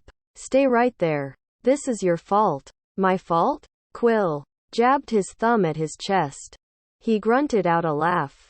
Mine? Untie the woman, Michael said. And where is the girl? I want to see her. I want her brought here right now. Michael, Quill said. Now. Quill waved a hand. Anthony ran off. Carl abruptly coughed and began breathing again. He rolled onto his side. Would you stop punching me, man? The sun burned away most of the night, rising in the sky as if as restless for the day as Michael was for the light it brought. He was amazed by what he saw. Along the treetops existed an expansive and elaborate maze of walkways and huts. The revelation made him realize their fear of fire was not even remotely irrational. A single, strong uncontrolled flame could wipe out everything they had built. It made Quill's anger somewhat justified. There was still no reason for the violence and threats. Certainly not the abduction of the princess. Michael moved his hands back and forth as if ready to fry the next person who moved. Truth was, he didn't even know how to repeat what he had done. How had the bolts fired from his fingers? He wanted to sit down and just stare at his hands while he tried to figure out what was happening. He possessed magic. Untie the woman, Michael repeated. Quill shook his head. He whispered, no. Untie her. We won't be doing that, Quill said. His hands shook, but he aimed his fingertips at Quill. Quill shrugged, as if it didn't matter if he lived or died. We're not having two witches loose in our community, nephew. Between her fire and your lightning, you could destroy all of this and burn away everything, all of it, until there's nothing left but ash. Untie her. We're getting the girl, nephew. You can have her. And you can leave. There was nothing warm in Quill's use of the familiar nephew. He recognized that it was an attempt to bait him. You're correct, Michael said.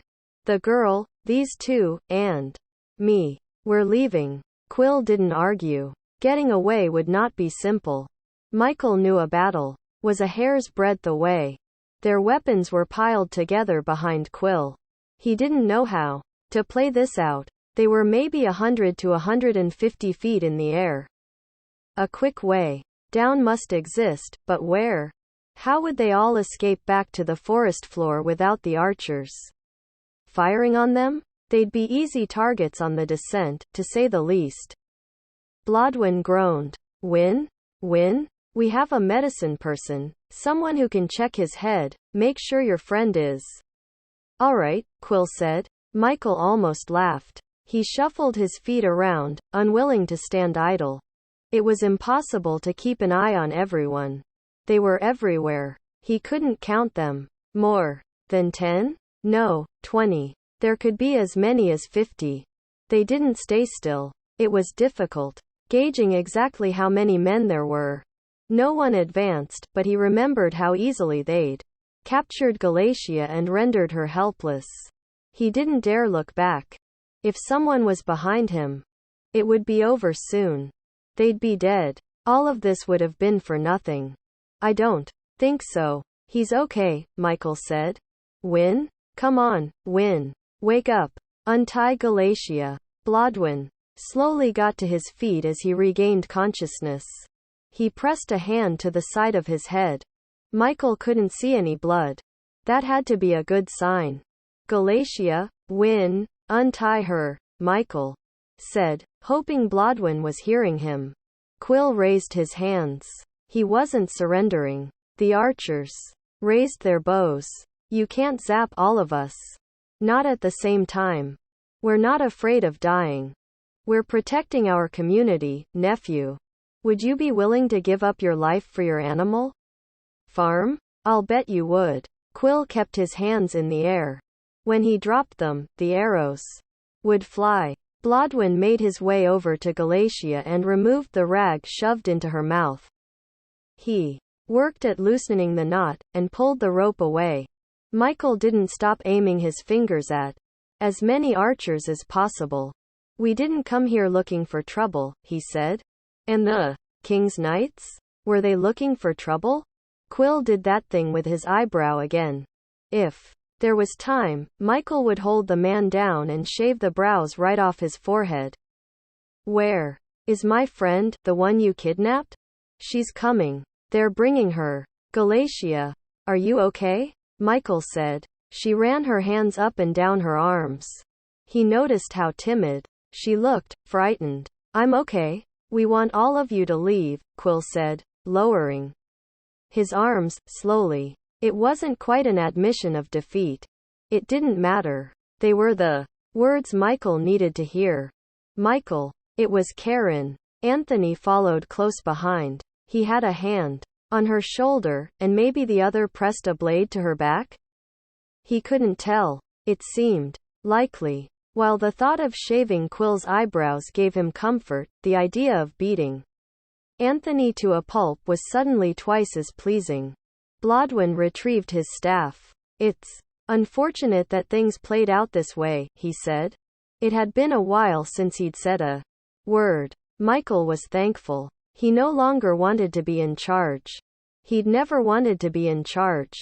His hand had been forced and he stepped up, nothing more. I am letting you go. All of you. You have my word, Quill said. Your word means nothing, was the insult Michael almost hurled back. We appreciate that, was what he said. Michael waved Karen away from Anthony. Karen, come here. Behind me. Quill held up a hand. I ask one thing. You are in no position to ask for anything. Michael held his tongue. What is the item you were looking for? Galatia flexed her fingers. Her eyes darted left and right. These men would not fool her a second time. She looked even more ready for a fight after her mistreatment. It would be anything but fair. Something about the way she stood said she would unleash unspeakable magic if anyone twitched the wrong way. It's hidden in the forest. I assure you, there is nothing in these woods that we don't know about. Quill's entire demeanor had changed. The arrogance was somewhat toned down, indicating they knew every inch of the forest. Sounded conceited, but in context, perhaps was not.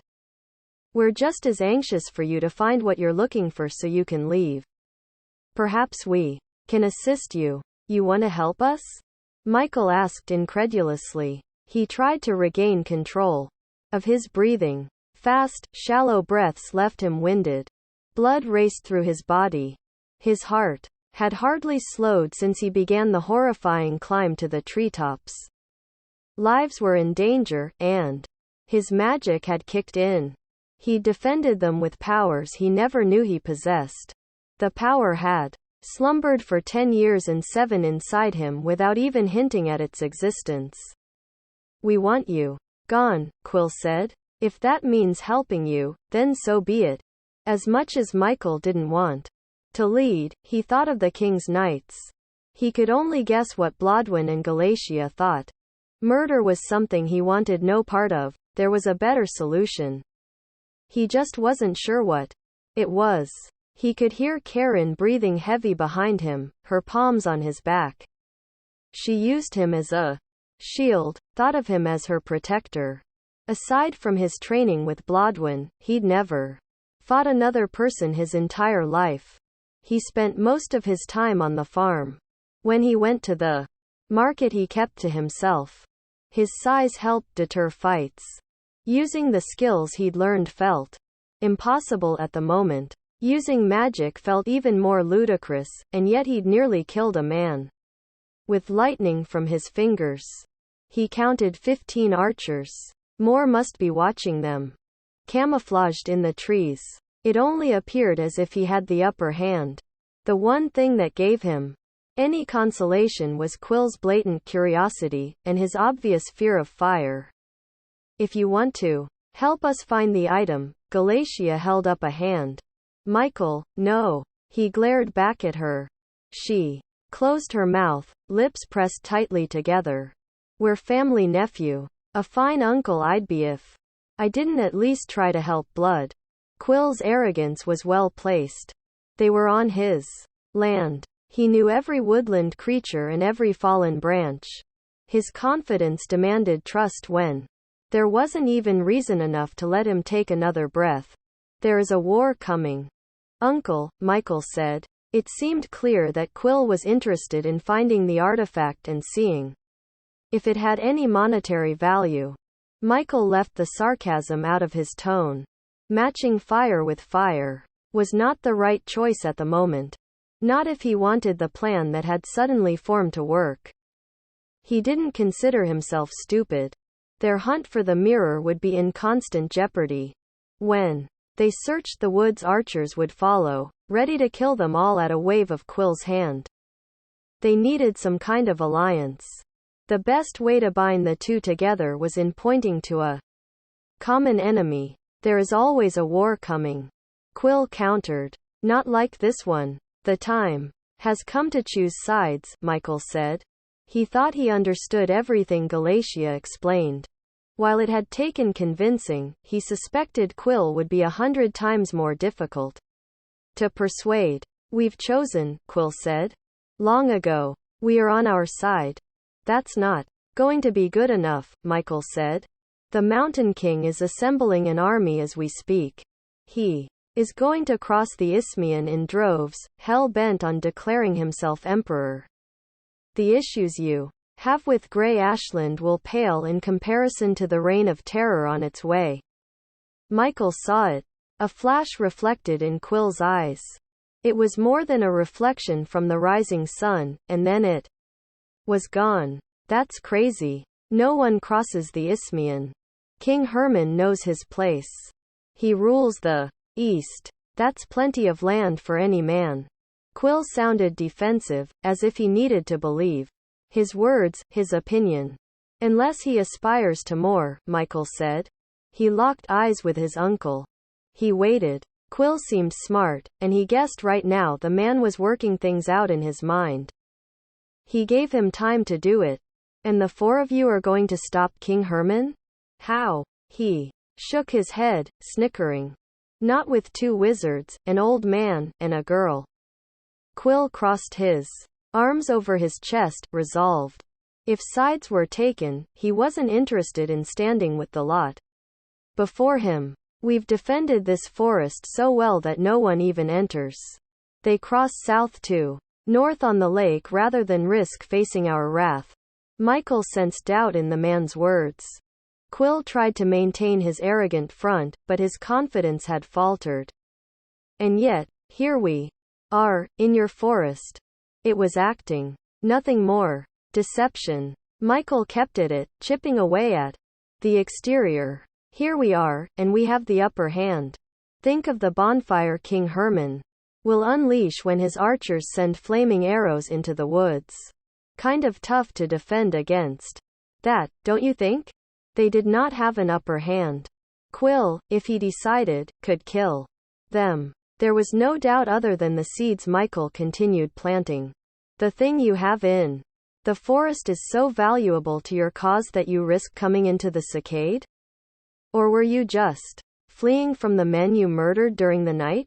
Quill dropped his arms to his side. People are a complicated breed. Lies and stories come easy when they have nothing to lose. We're not leaving. Not until we have what we've come for. Your ignorance will not save you, even if you take comfort hiding behind it, Michael said. He didn't want his words to sound harsh. He thought they'd inflict more threat, sound more passionate, and ring truer if he kept his tone of voice even. Ignorance? He forced out a laugh. If you want to accompany us as we search for the item, you are welcome. Just be warned. One wrong move, one flinch that I interpret as threatening, and we will burn this forest to nothing but ash. Michael hoped his threat was taken seriously. It wasn't an empty threat. He just wasn't sure how he'd called on his magic before. He was certain he had no idea how to control the power. And, unless they were blind, they saw his flailing earlier. Regardless, they had witnessed his power. He would not underestimate the archers, and certainly not his uncle. These were clearly dangerous men, but, he realized, so was he. Chapter 20. King Herman Cordillera stood on the dock at the fjord range. The oblong inlet, enclosed by the tapered, green, grassy hills, and rocky cliffs which stretched into the Reims Mountains, was at the westernmost point of the Osiris realm. The Isthmian was placid only trapped within this fjord. The dangers beyond, and below still existed. The king paid well for the delicacy of freshly caught fish pulled from its waters. The few ships tied at the dock slips were unimpressive, but ideal for fishing the inlet.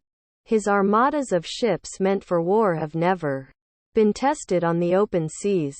His favorite was Shadow. His sleek beauty was large enough, and the carpenter assured him, strong enough for a sea-storm's pounding should it have to brave such weather. More importantly, it was small enough and light enough to outsail any of the voyagers' ships.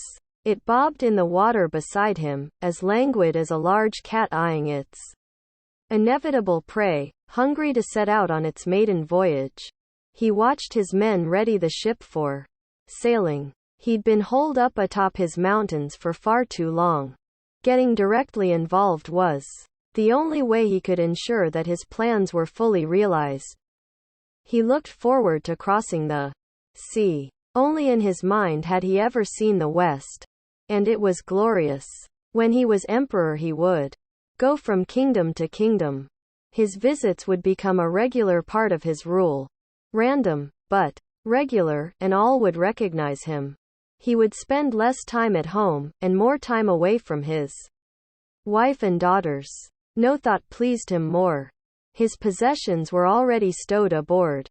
It was a risk, but once resolved to taking the journey across the sea, he saw no way of leaving Ida in the castle. He needed her magic close. How else would he find the other wizards? He made promises with some intention of keeping his word. She had demanded the deal be set in writing. She wanted the position as the king, potential emperor's advisor. Perhaps more importantly, she also demanded a bedchamber somewhere within the castle, not in the tower. After putting ink to paper, and it being signed by them both, he affixed his royal seal. She was on deck watching everyone prepare for the voyage. He'd already heard grumbling from the crew. Superstition held that a woman on a ship was bad luck. He wasn't sure they'd taken a look at Ida. She was a woman by sex alone. The knowledge that a wizard was on board would likely make things worse. It was dangerous letting her leave his enchanted tower. There were no other options, however. He knew Ida wanted the other wizards, as well, even if finding them was the simple matter of satisfying her curiosity. He imagined that she desired to meet others of her kind. The sun had risen into a cloudless blue sky. The season's heat might have run its course. Winter was not too far off. The king had an appropriate royal robe for the cool temperature, but left it behind at the palace. The sun in sky fooled him about the briskness of the day. Anyone who didn't realize he was king in his own kingdom by sight, entourage, or the crown upon his head deserved a week in the stockades. Even without the robe, Herman felt sweat dripping from his armpits, and winced. Sweating was something peasants did, not a king. If only for that reason, he wished he'd brought the robe.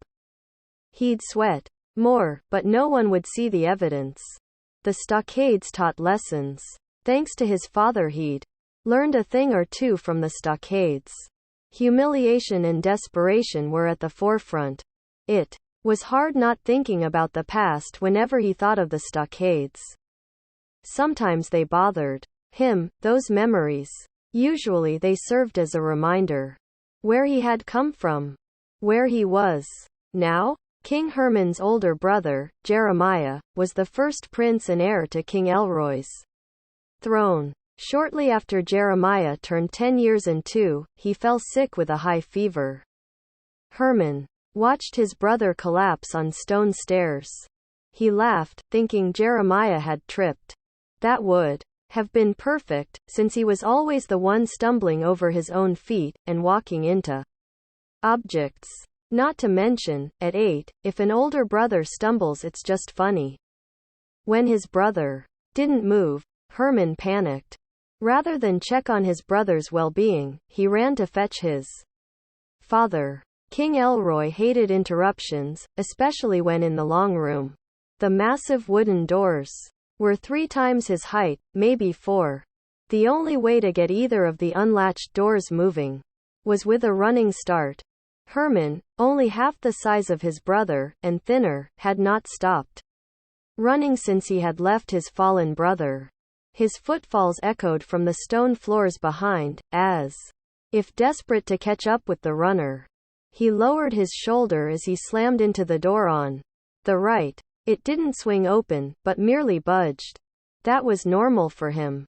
He also didn't have the same strength Jeremiah had, but it was enough for him to fit between and into the long room. Colossal windows shaped like gravestone markers behind pillars of marble lined the walls, running east and west. Except at night, light always filtered into the room.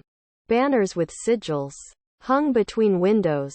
Knights in full armor with giant swords and steel shields stood in front of each pillar. Herman could not recall ever seeing one move. Jeremiah swore they just shells, like statues. Eyes behind lowered faceguards suggested otherwise, as they followed his every step. Every time he came to this chamber, Father King Elroy slammed fist on the table as he rose to his feet from his seat at the head. Herman, what have I told you about coming in here? A conundrum. The question sounded rhetorical. Regardless, it had been asked. Never to disturb you. When you are inside the long room. The 8 men seated at the sides of the long rectangular table laughed. Herman knew them all. The 2 lords seated to the king's right and left, as well as the general, colonel, and captains of the Cordillera Knights. The laughter cut the tension from the room. King Elroy sighed, and waved an impatient hand. Why are you here? Prince Herman froze in place. 18 eyeballs were locked on him. His father pulled down on his thick red beard, which was never a good sign. It always meant that the king's patience had reached its end. Herman, get your head out of the clouds, boy. Close the door on your way out. I don't want you barging in here like that again. And this isn't over. We will discuss your punishment after we dine tonight. Am I understood? Herman found the strength to nod his head. King Elroy shooed him away. Don't forget to close the door. How you managed to open it in the first place is beyond me. More laughter. Herman knew his cheeks were red. He felt the heat warm his face. Turning around, he stopped. It wasn't that he'd forgotten why he'd come, it was simply that the room and its occupants had overwhelmed him. But father, it's Jeremiah. What of your brother? King Elroy, having already dismissed his youngest son, had returned to his chair and only absently asked the question. The disruption, in his mind, over. He fell by the stairs. Herman said. He hated that tears showed up. Crying was weakness. Men didn't cry. He remembered a time when Jeremiah took the blame for broken lantern. A tapestry caught fire. And after the fire had been extinguished, it could only be thrown away. King Elroy delivered the punishment in Jeremiah's bedchamber, but forced Herman to watch. Jeremiah lay over their father's knees. Using a thick leather belt, he whipped Jeremiah 6 lashes. After each one, new tears pooled in his brother's eyes, but he never cried out. Instead, Herman had stood there, sobbing. The king never took his eyes off Herman. It was almost as if he knew Herman had been responsible for the fire. Herman hated that memory. He knew he should have spoken up. He never should have let Jeremiah take the whippings. He had been too scared to say anything. That night he apologized to Jeremiah for being a coward. Jeremiah told him, "Don't worry about it. That's what big brothers do." "What do they do?" Herman had asked. "They protect little brothers." King Elroy looked up from whatever occupied his attention on the table. "Well, lad, is he all right?" "He's not moving." The 8 men jumped to their feet. So many chair legs scraped against the rock floor that it sounded like a thunderstorm inside the castle.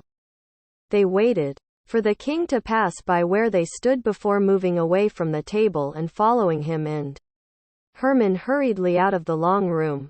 Herman didn't look back. He ran ahead, knowing they'd all be on his heels. Part of him hoped Jeremiah was up and okay when they found him. Another part worried that if Jeremiah was up and okay, their father would use the switch.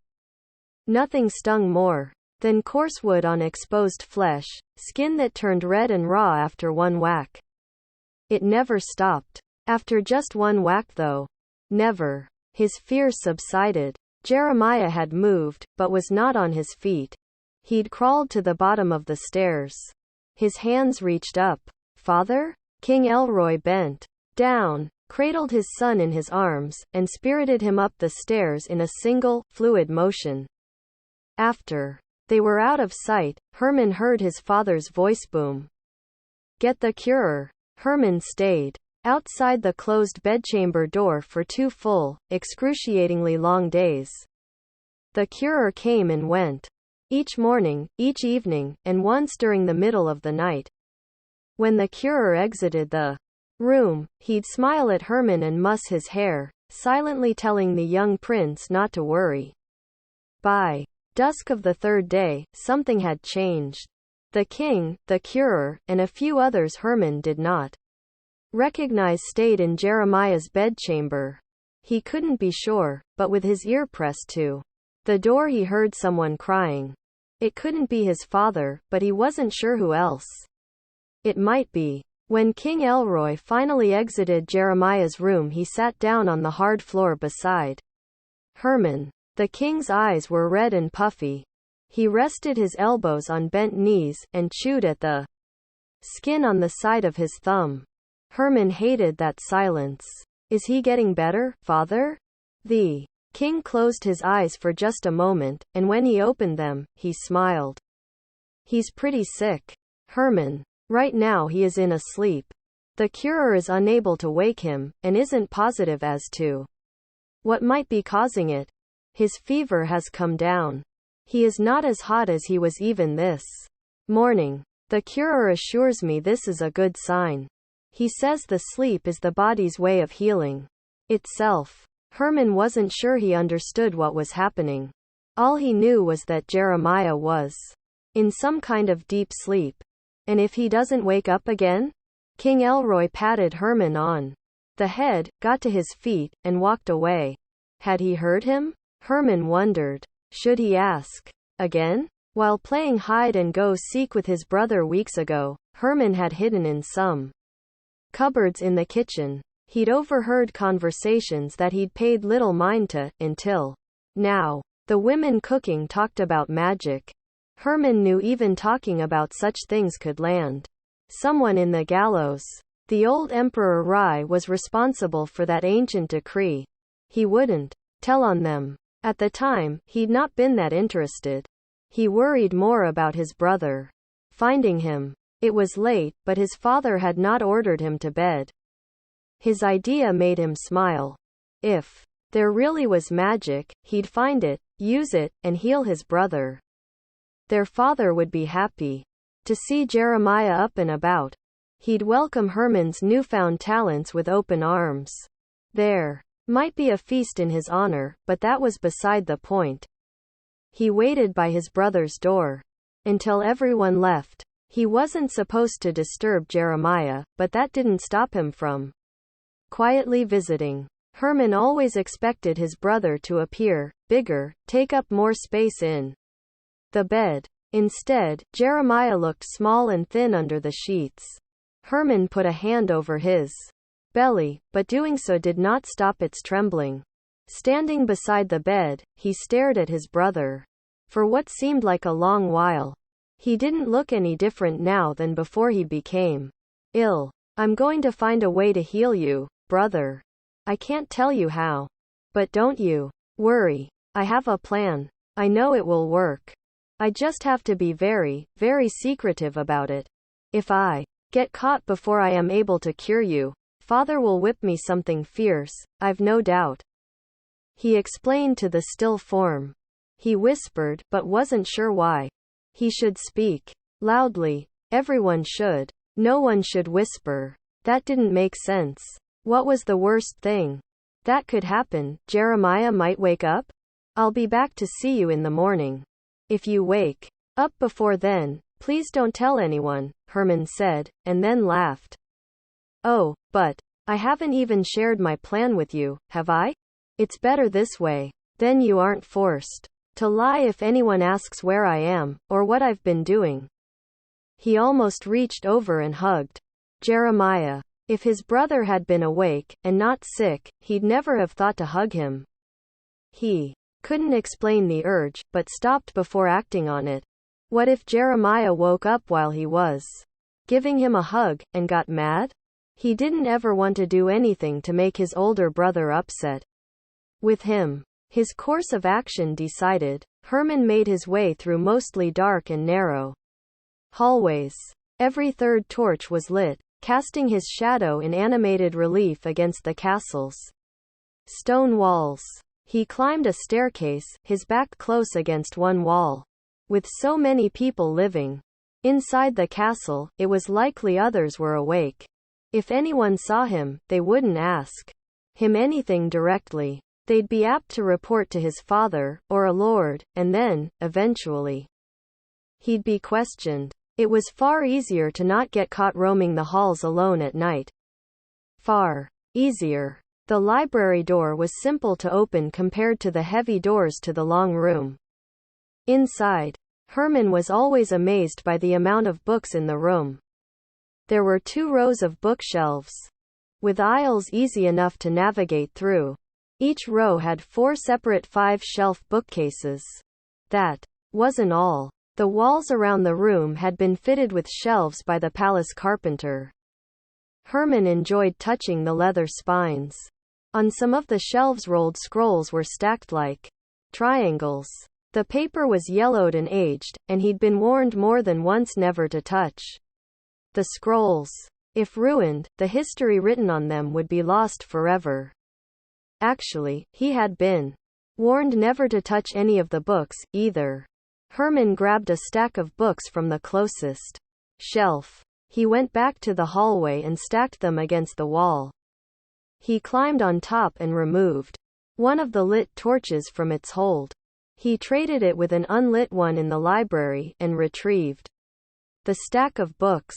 He knew in essence how the library worked, the manner in which books were catalogued. The trouble he faced was of a more academic nature. He knew books on magic existed, assumed some were in the Cordillera Library, but didn't know the books by title, or by author. He also knew that having books on magic broke the law.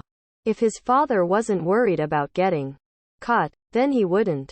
Herman searched shelf by shelf, and bookcase by bookcase. The daunting task lasted most of the night.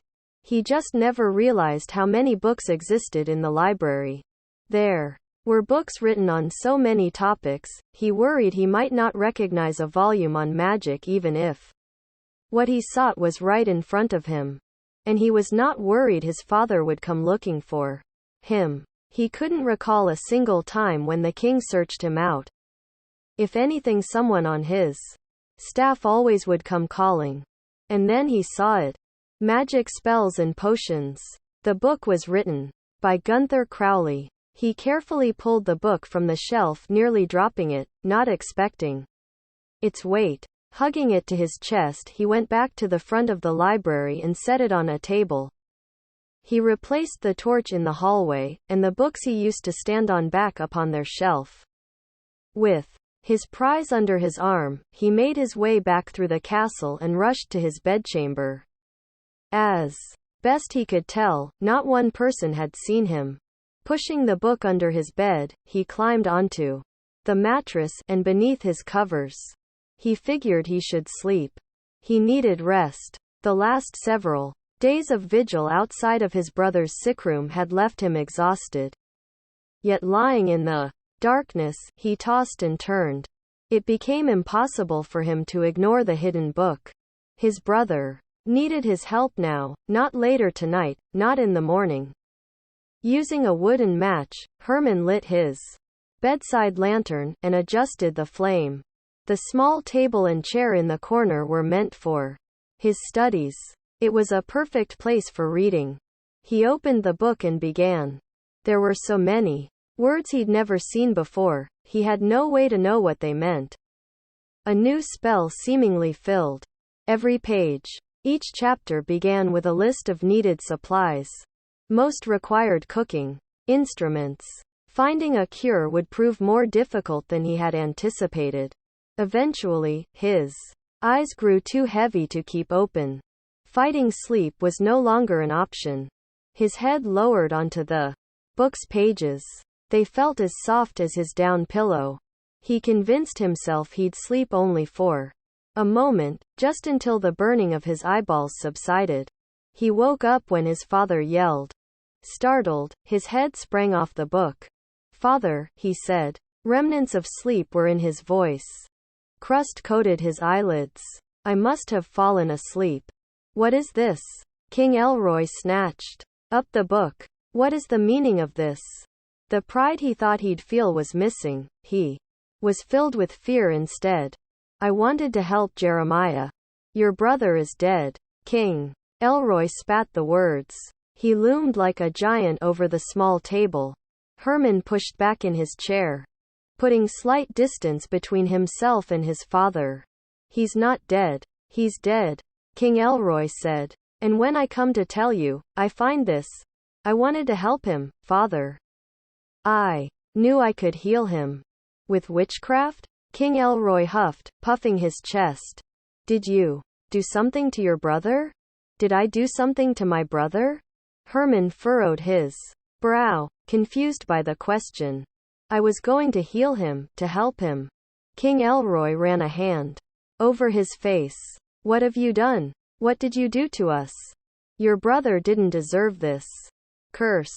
"He curse?" "Father, I didn't curse him. It wasn't me." King Elroy wasn't listening. He paced the bedchamber. "It explains why the curer couldn't determine a cause. He wasn't looking for black magic. He wasn't checking for witchcraft. Father, it wasn't me. I didn't curse my brother." He knew he was crying, felt ashamed of those tears. He refused to wipe them away, as that would only serve as an acknowledgement of his weakness. He wasn't weak. Other than his father's footsteps, silence filled the room and stretched. Eventually, King Elroy leaned in close, and lowered his voice to just above a harsh whisper. I am going to burn this book. You are never to mention it, ever. Do you understand? Me? His father was never going to believe him, not now. Arguing would be pointless. There will be further repercussions for what you have wrought, have no doubt. What you've done is unforgivable. Unforgivable. After Jeremiah's funeral, Herman spent a full week in the stockades. The king refused to tell anyone why, but encouraged the throwing of rotten fruit and vegetables at his youngest son. Once a day a squire showed up and doused him with 2 buckets of water, as he was forced to urinate and defecate where he stood bent over and bound by the unfinished wood. There was no recovering from that humiliation, and he relived the torment nightly. In his dreams, he often awoke screaming and covered in cold sweat. No one ever comforted him. He was left totally alone. The king didn't share meals in the hall with him. He'd rather eat alone than with his only remaining son. As further and continual punishment, he made Herman serve his meal from the kitchen, wait as he ate, and then clear the table once he finished. The servants never asked questions. They didn't look at him with pity in their eyes, either. No, it was suspicion he saw, if they held eye contact for more than a second or two. Others inside the castle turned away when they saw him. He'd been shunned, ostracized by his father's attitude and behavior toward him. Did everyone think he killed his brother? They must suspect he'd done something horrible. If not, wouldn't they wonder why King Elroy tortured the prince so mercilessly? Herman didn't dare return to the library. He suspected books on magic had been removed, either hidden or destroyed. It didn't matter. He didn't need magic anymore. Jeremiah was dead. For what he wanted to do next, all Herman needed was to collect the poison pellets left in every corner of the castle. He saved them in a jar in his room under his bed. He ground the pellets into a powder, keeping the poison in a cupped hand, and dropped it into the king's meals. He did so every day, adding poison to whatever the king ate. When the king became ill, he considered stopping. He thought his father might recover had he stopped. At no point did King Elroy show any signs of forgiveness toward Herman. Even when bedridden, the king had Herman bring his food, and remove the dirty dishes.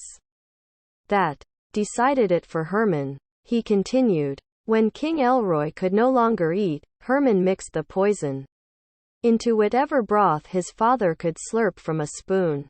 It didn't matter. The curer explained that the king would pass away soon, and once again patted Herman on the head. It was the only physical human contact, the only conversation with anyone, Herman had experienced in a long, long time. He felt no remorse. He harbored no guilt when informed that his father had died. What he knew, but hadn't fully realized, was that he was now the king.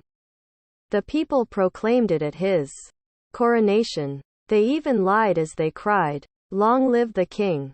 They couldn't mean it. Half suspected he'd killed his brother. The other half, the king. With the crown on his head, it didn't matter. At nearly 9 years old, he was in charge of the entire realm, and that was all that mattered. Chapter 21. The way down from the archer's canopy was less than impressive. Knotted ropes were lowered. Michael stayed up top while his friends, followed by Quill and Anthony, shimmied down. He pointed his hands at those nearby as if they were the lethal weapons he guessed they now were. If he knew how to summon his magic at will. The archers had no idea what he'd done had been one of the only times he'd ever used magic. They watched his fingers wide-eyed as if something more dangerous than arrows were aimed at their hearts. They feared him. He supposed he shouldn't enjoy the feeling, but couldn't help it. He liked it. Galatia took over the threat from the ground. While Michael worked his way down the long rope, he was amazed how it dropping below the canopy transformed daylight into darkness. The sunlight only sporadically reached the forest floor. There were slivers of its rays, straight beams that descended through the canopy to spots on the ground. Other than those shafts and their ambient illumination, it was mostly darkness.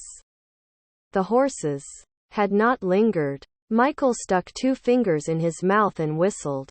Everyone looked around. After a moment, all 4 horses returned. Nice, Quill commented. Blodwyn took Applejack by the reins and patted the horse's muscular neck. What do we do next? You don't know what you're doing? Anthony demanded. Quill, why are we? Quill controlled many things with his hand. He held it up and Anthony stopped talking. He and his companions should develop silent communication, Michael thought. Galatia looked up. Michael could tell she wasn't comfortable with an audience, or around people in general. It only made sense considering her interminably long time without human contact. I suppose here is as good a place as any, she said. Karen held both Defiance and Jiminy's reins. Michael, join me, please, Galatia said, holding out her hand. Michael gave Blodwyn his horse's reins, and then stood facing Galatia. He took her hands in his. They stared into each other's eyes. I'm going to do this with you, he asked. What? About not using magic? She smiled. We're a bit past that point, don't you think? Her smile silently said it was inevitable. What do I do? Repeat everything I say, until you have the words memorized. Then we will say them together. Keep your eyes closed. You will hear things, and want to open your eyes, but do not. We are the ones in control. We? Who else is there? Never mind that now. Don't let go of my hands. Close your eyes, she said. What do we do? Blodwyn stood beside Karen, but kept an eye on the archers. Magic had been outlawed. For so long, few alive had ever seen sorcery with their own eyes. They seemed more interested in watching what happened next, as opposed to anything more nefarious. Give us space, back away. Form a circle around us. No matter what you see, or hear, do not interrupt. Is that understood? Okay, Michael. Let's begin. Galatia began to speak. They weren't words Michael recognized. Simply sounds that seemed almost intelligible somewhere on the fringes of his consciousness. When she paused, he'd repeat them as best he could. She gave his fingers an encouraging squeeze, and then said more words, different words. He repeated them. A third set were chanted, and he repeated them, but couldn't fathom how he would remember them all in sequence. Galatia recycled through the phrases, one at a time. Michael regurgitated them. She went over them again. Michael noticed a rhythm to the words, a beat he hadn't discerned at first. Galatia stopped after repeating the third stanza. The two of them began again in unison. The bizarre, pseudo-words fell from his tongue, as though he'd been speaking the odd language his entire life. And they were moving. He'd swear. It felt as if he and Galatia spun while knowing his feet were firmly planted on the mulched forest floor. He grew dizzy from the perceived twirl. The chant increased in tempo. They repeated their mantra again and again, faster each time. He wished he knew what the words meant. He began to hear voices surrounding them. It wasn't Blodwyn, or Karen, or any of the woods dwellers. Like the chant, he didn't understand anything they said. Hands touched him. Fingertips ran along his sides. Normally ticklish, he remained unmoved. Who or what touched him? Galatia had said not to open his eyes. If he did, would he see who was touching him? Would he see who was whispering this strangeness in his ears? The number of voices increased dramatically. Men and women whispered in his ears. More hands, uncountable hands, caressed his body, moving up and down his legs, his arms.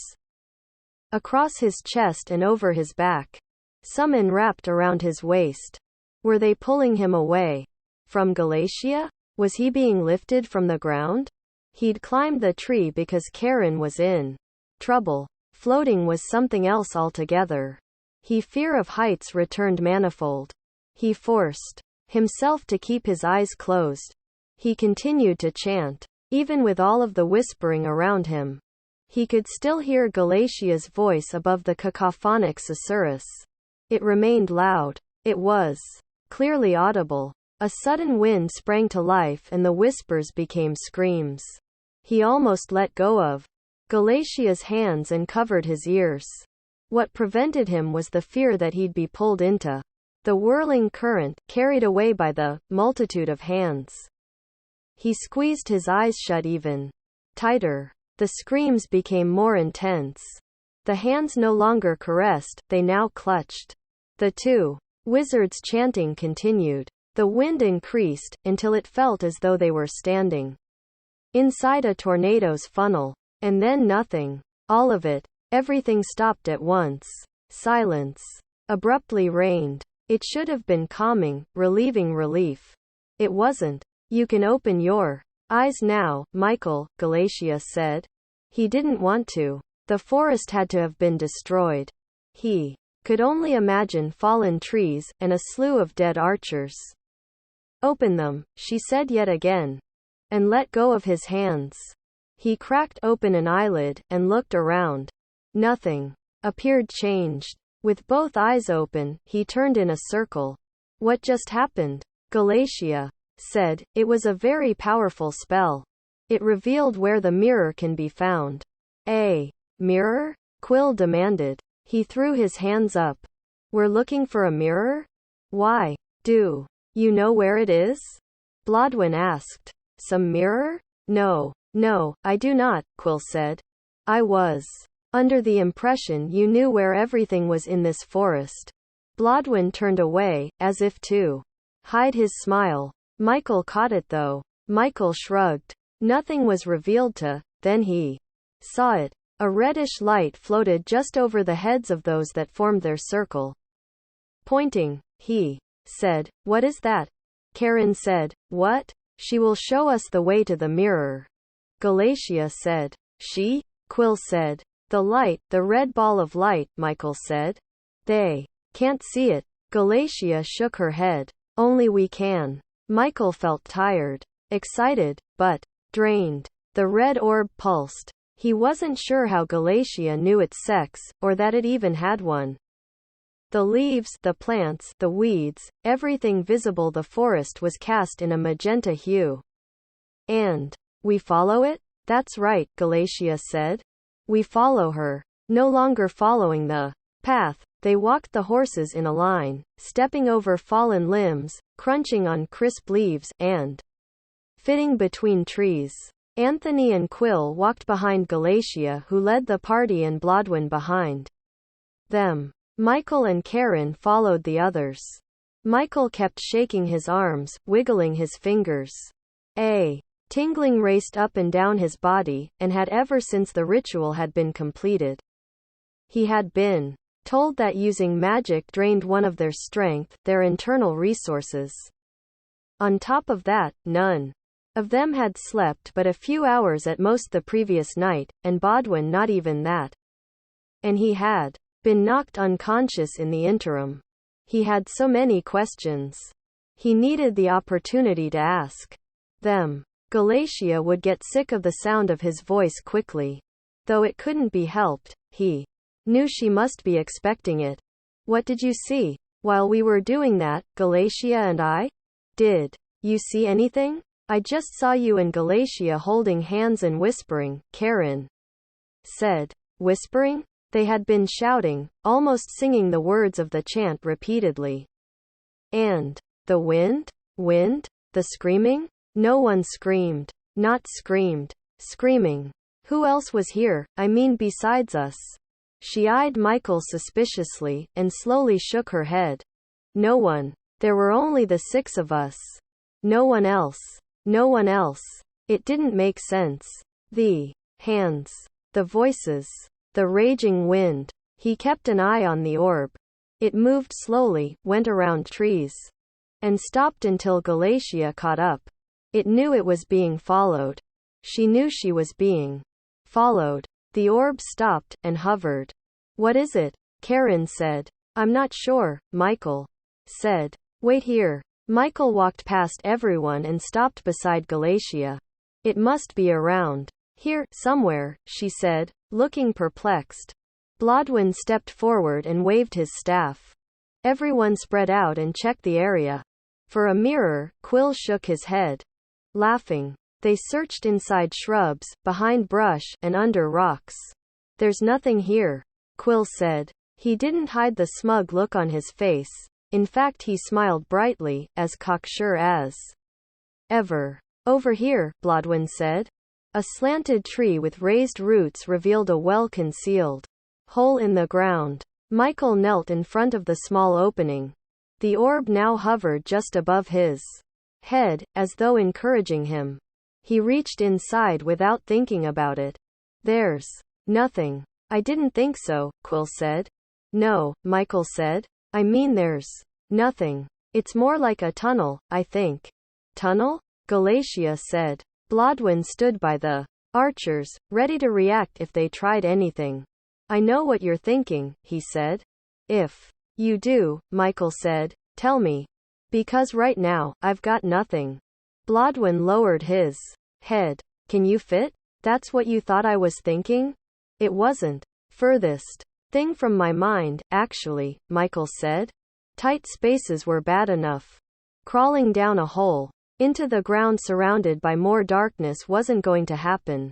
There are probably giant spiders around here. The biggest, Anthony said, and demonstrated their size with both hands, and bloating his cheeks with fangs. And they're aggressive. Michael rolled his eyes, knowing he shouldn't have given away such sensitive and intimate details about himself. He had to learn to protect his secrets. Karen looked from him to Blodwin.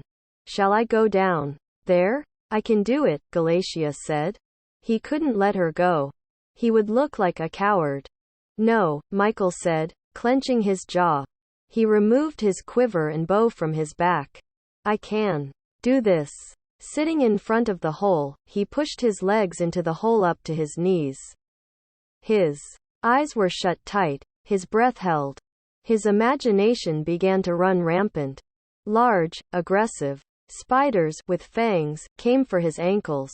He could almost see them ready, waiting to attack. Michael? Blodwin said. I'm okay. I'm okay. Michael concentrated on controlling his breathing. He clapped his hands and rubbed them together.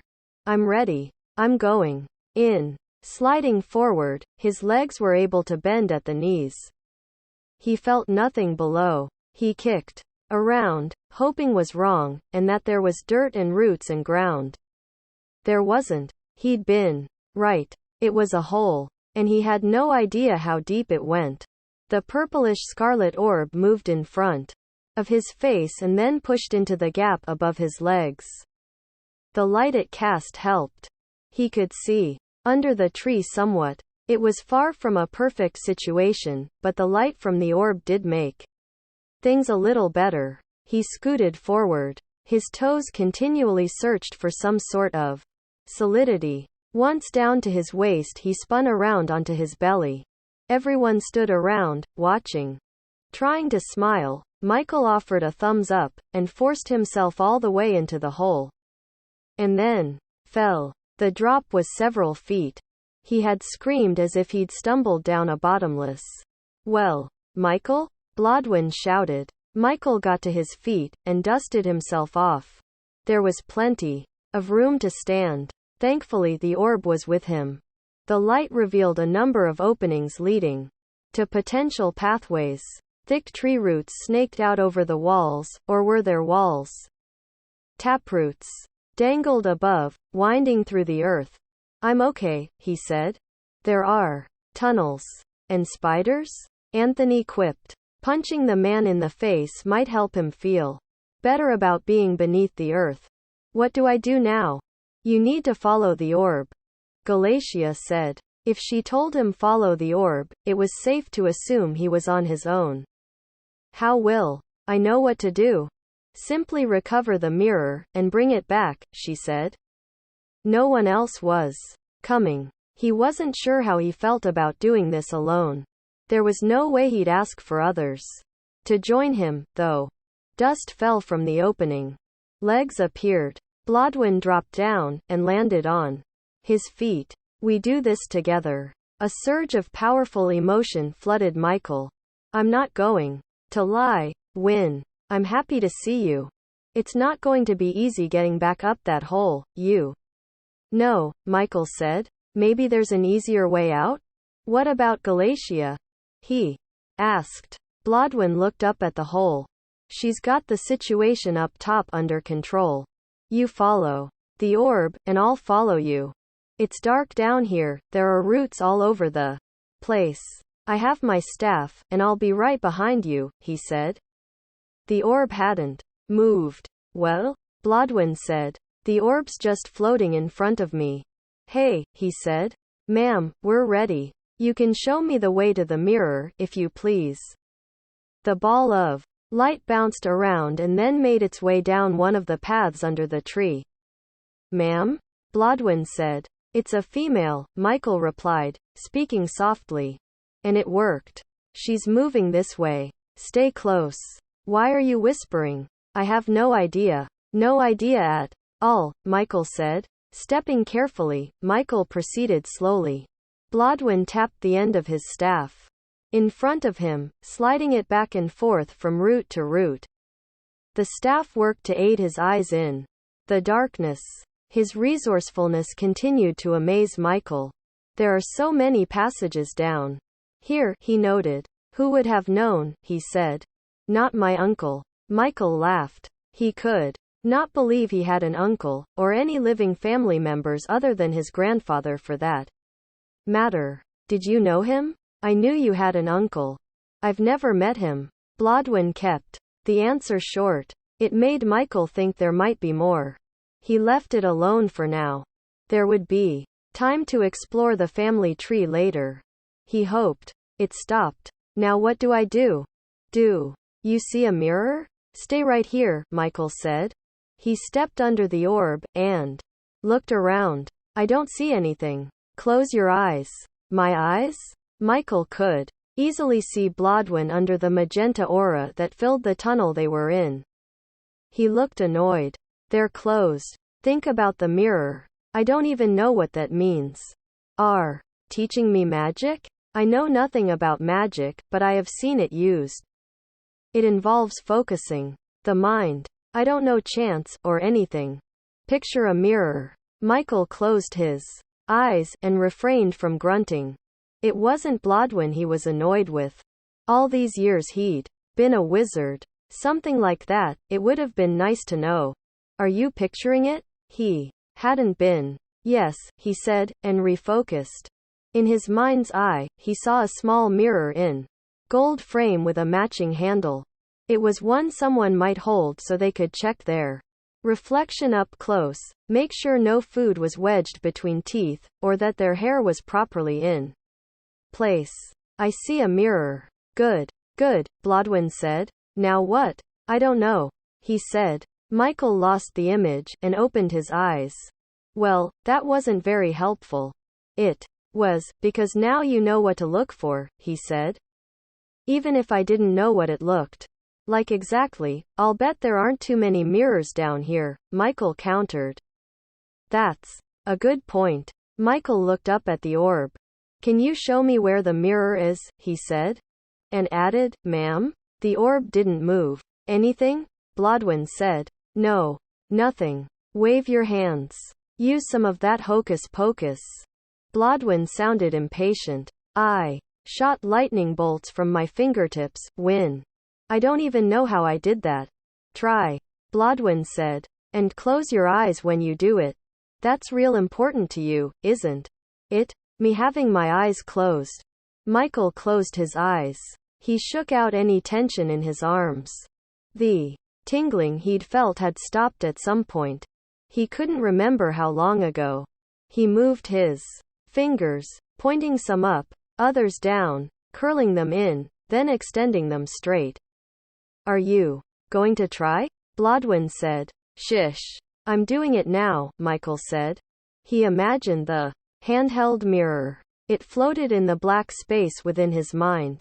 Slowly, it rotated. When the glass faced him again, he didn't see his own reflection. A woman stared at him and was then gone. He wanted to see her again. He wasn't positive what she looked like. It had happened too fast. I saw someone. Where? Down here. No, inside the mirror. You have the mirror? Blodwyn said. No. In my mind. That doesn't count. Keep trying, he said.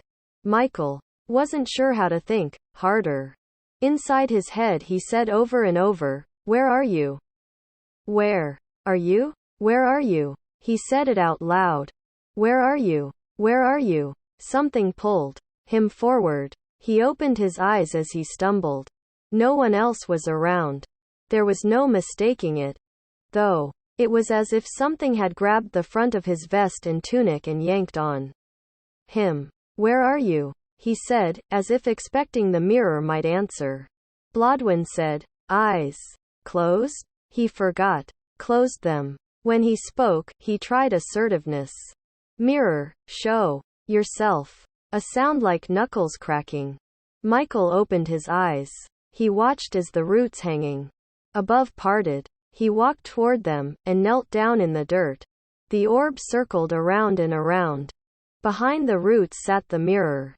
He reached for the mirror and stopped. Thank you for your help, he told the sphere of light. It zipped up and down, and again spun around in circles. Michael laughed. What's so funny? Blodwyn said. Inside joke, Michael said. Ah, geez.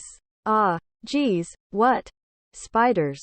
They dangled from silk webs above and around the mirror. Some walked on the time-packed dirt.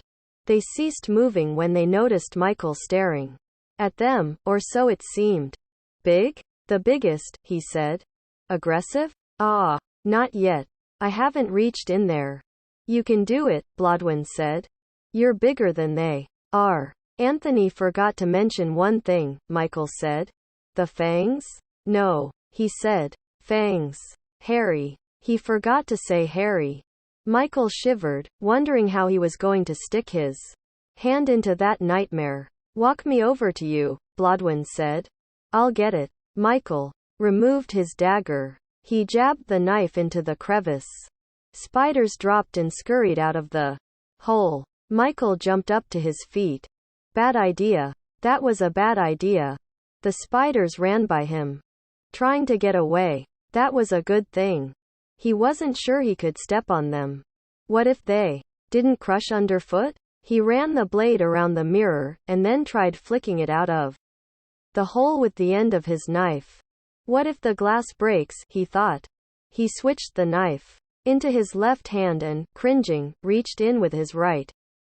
He retrieved the mirror, removing it from under the roots and shivered as if spiders crawled all over his body. I did it. It's done. He sighed in relief after a frantic, sweeping removal of an potential hangers-on. How very brave of you, Blodwyn said. Michael ignored the sarcasm and studied the mirror more closely. In the oval glass he saw his own reflection this time. The casing and handle were exquisite with a hand-chased and beveled floral design, and rope twist border. Now, we just need to find a way out. He missed the spider on his boot. Didn't notice it as it crawled up his leg. Back the way we came? Blodwyn said. Michael sighed. It might be the easiest way. I don't want to spend too much time down here. We're apt to get lost.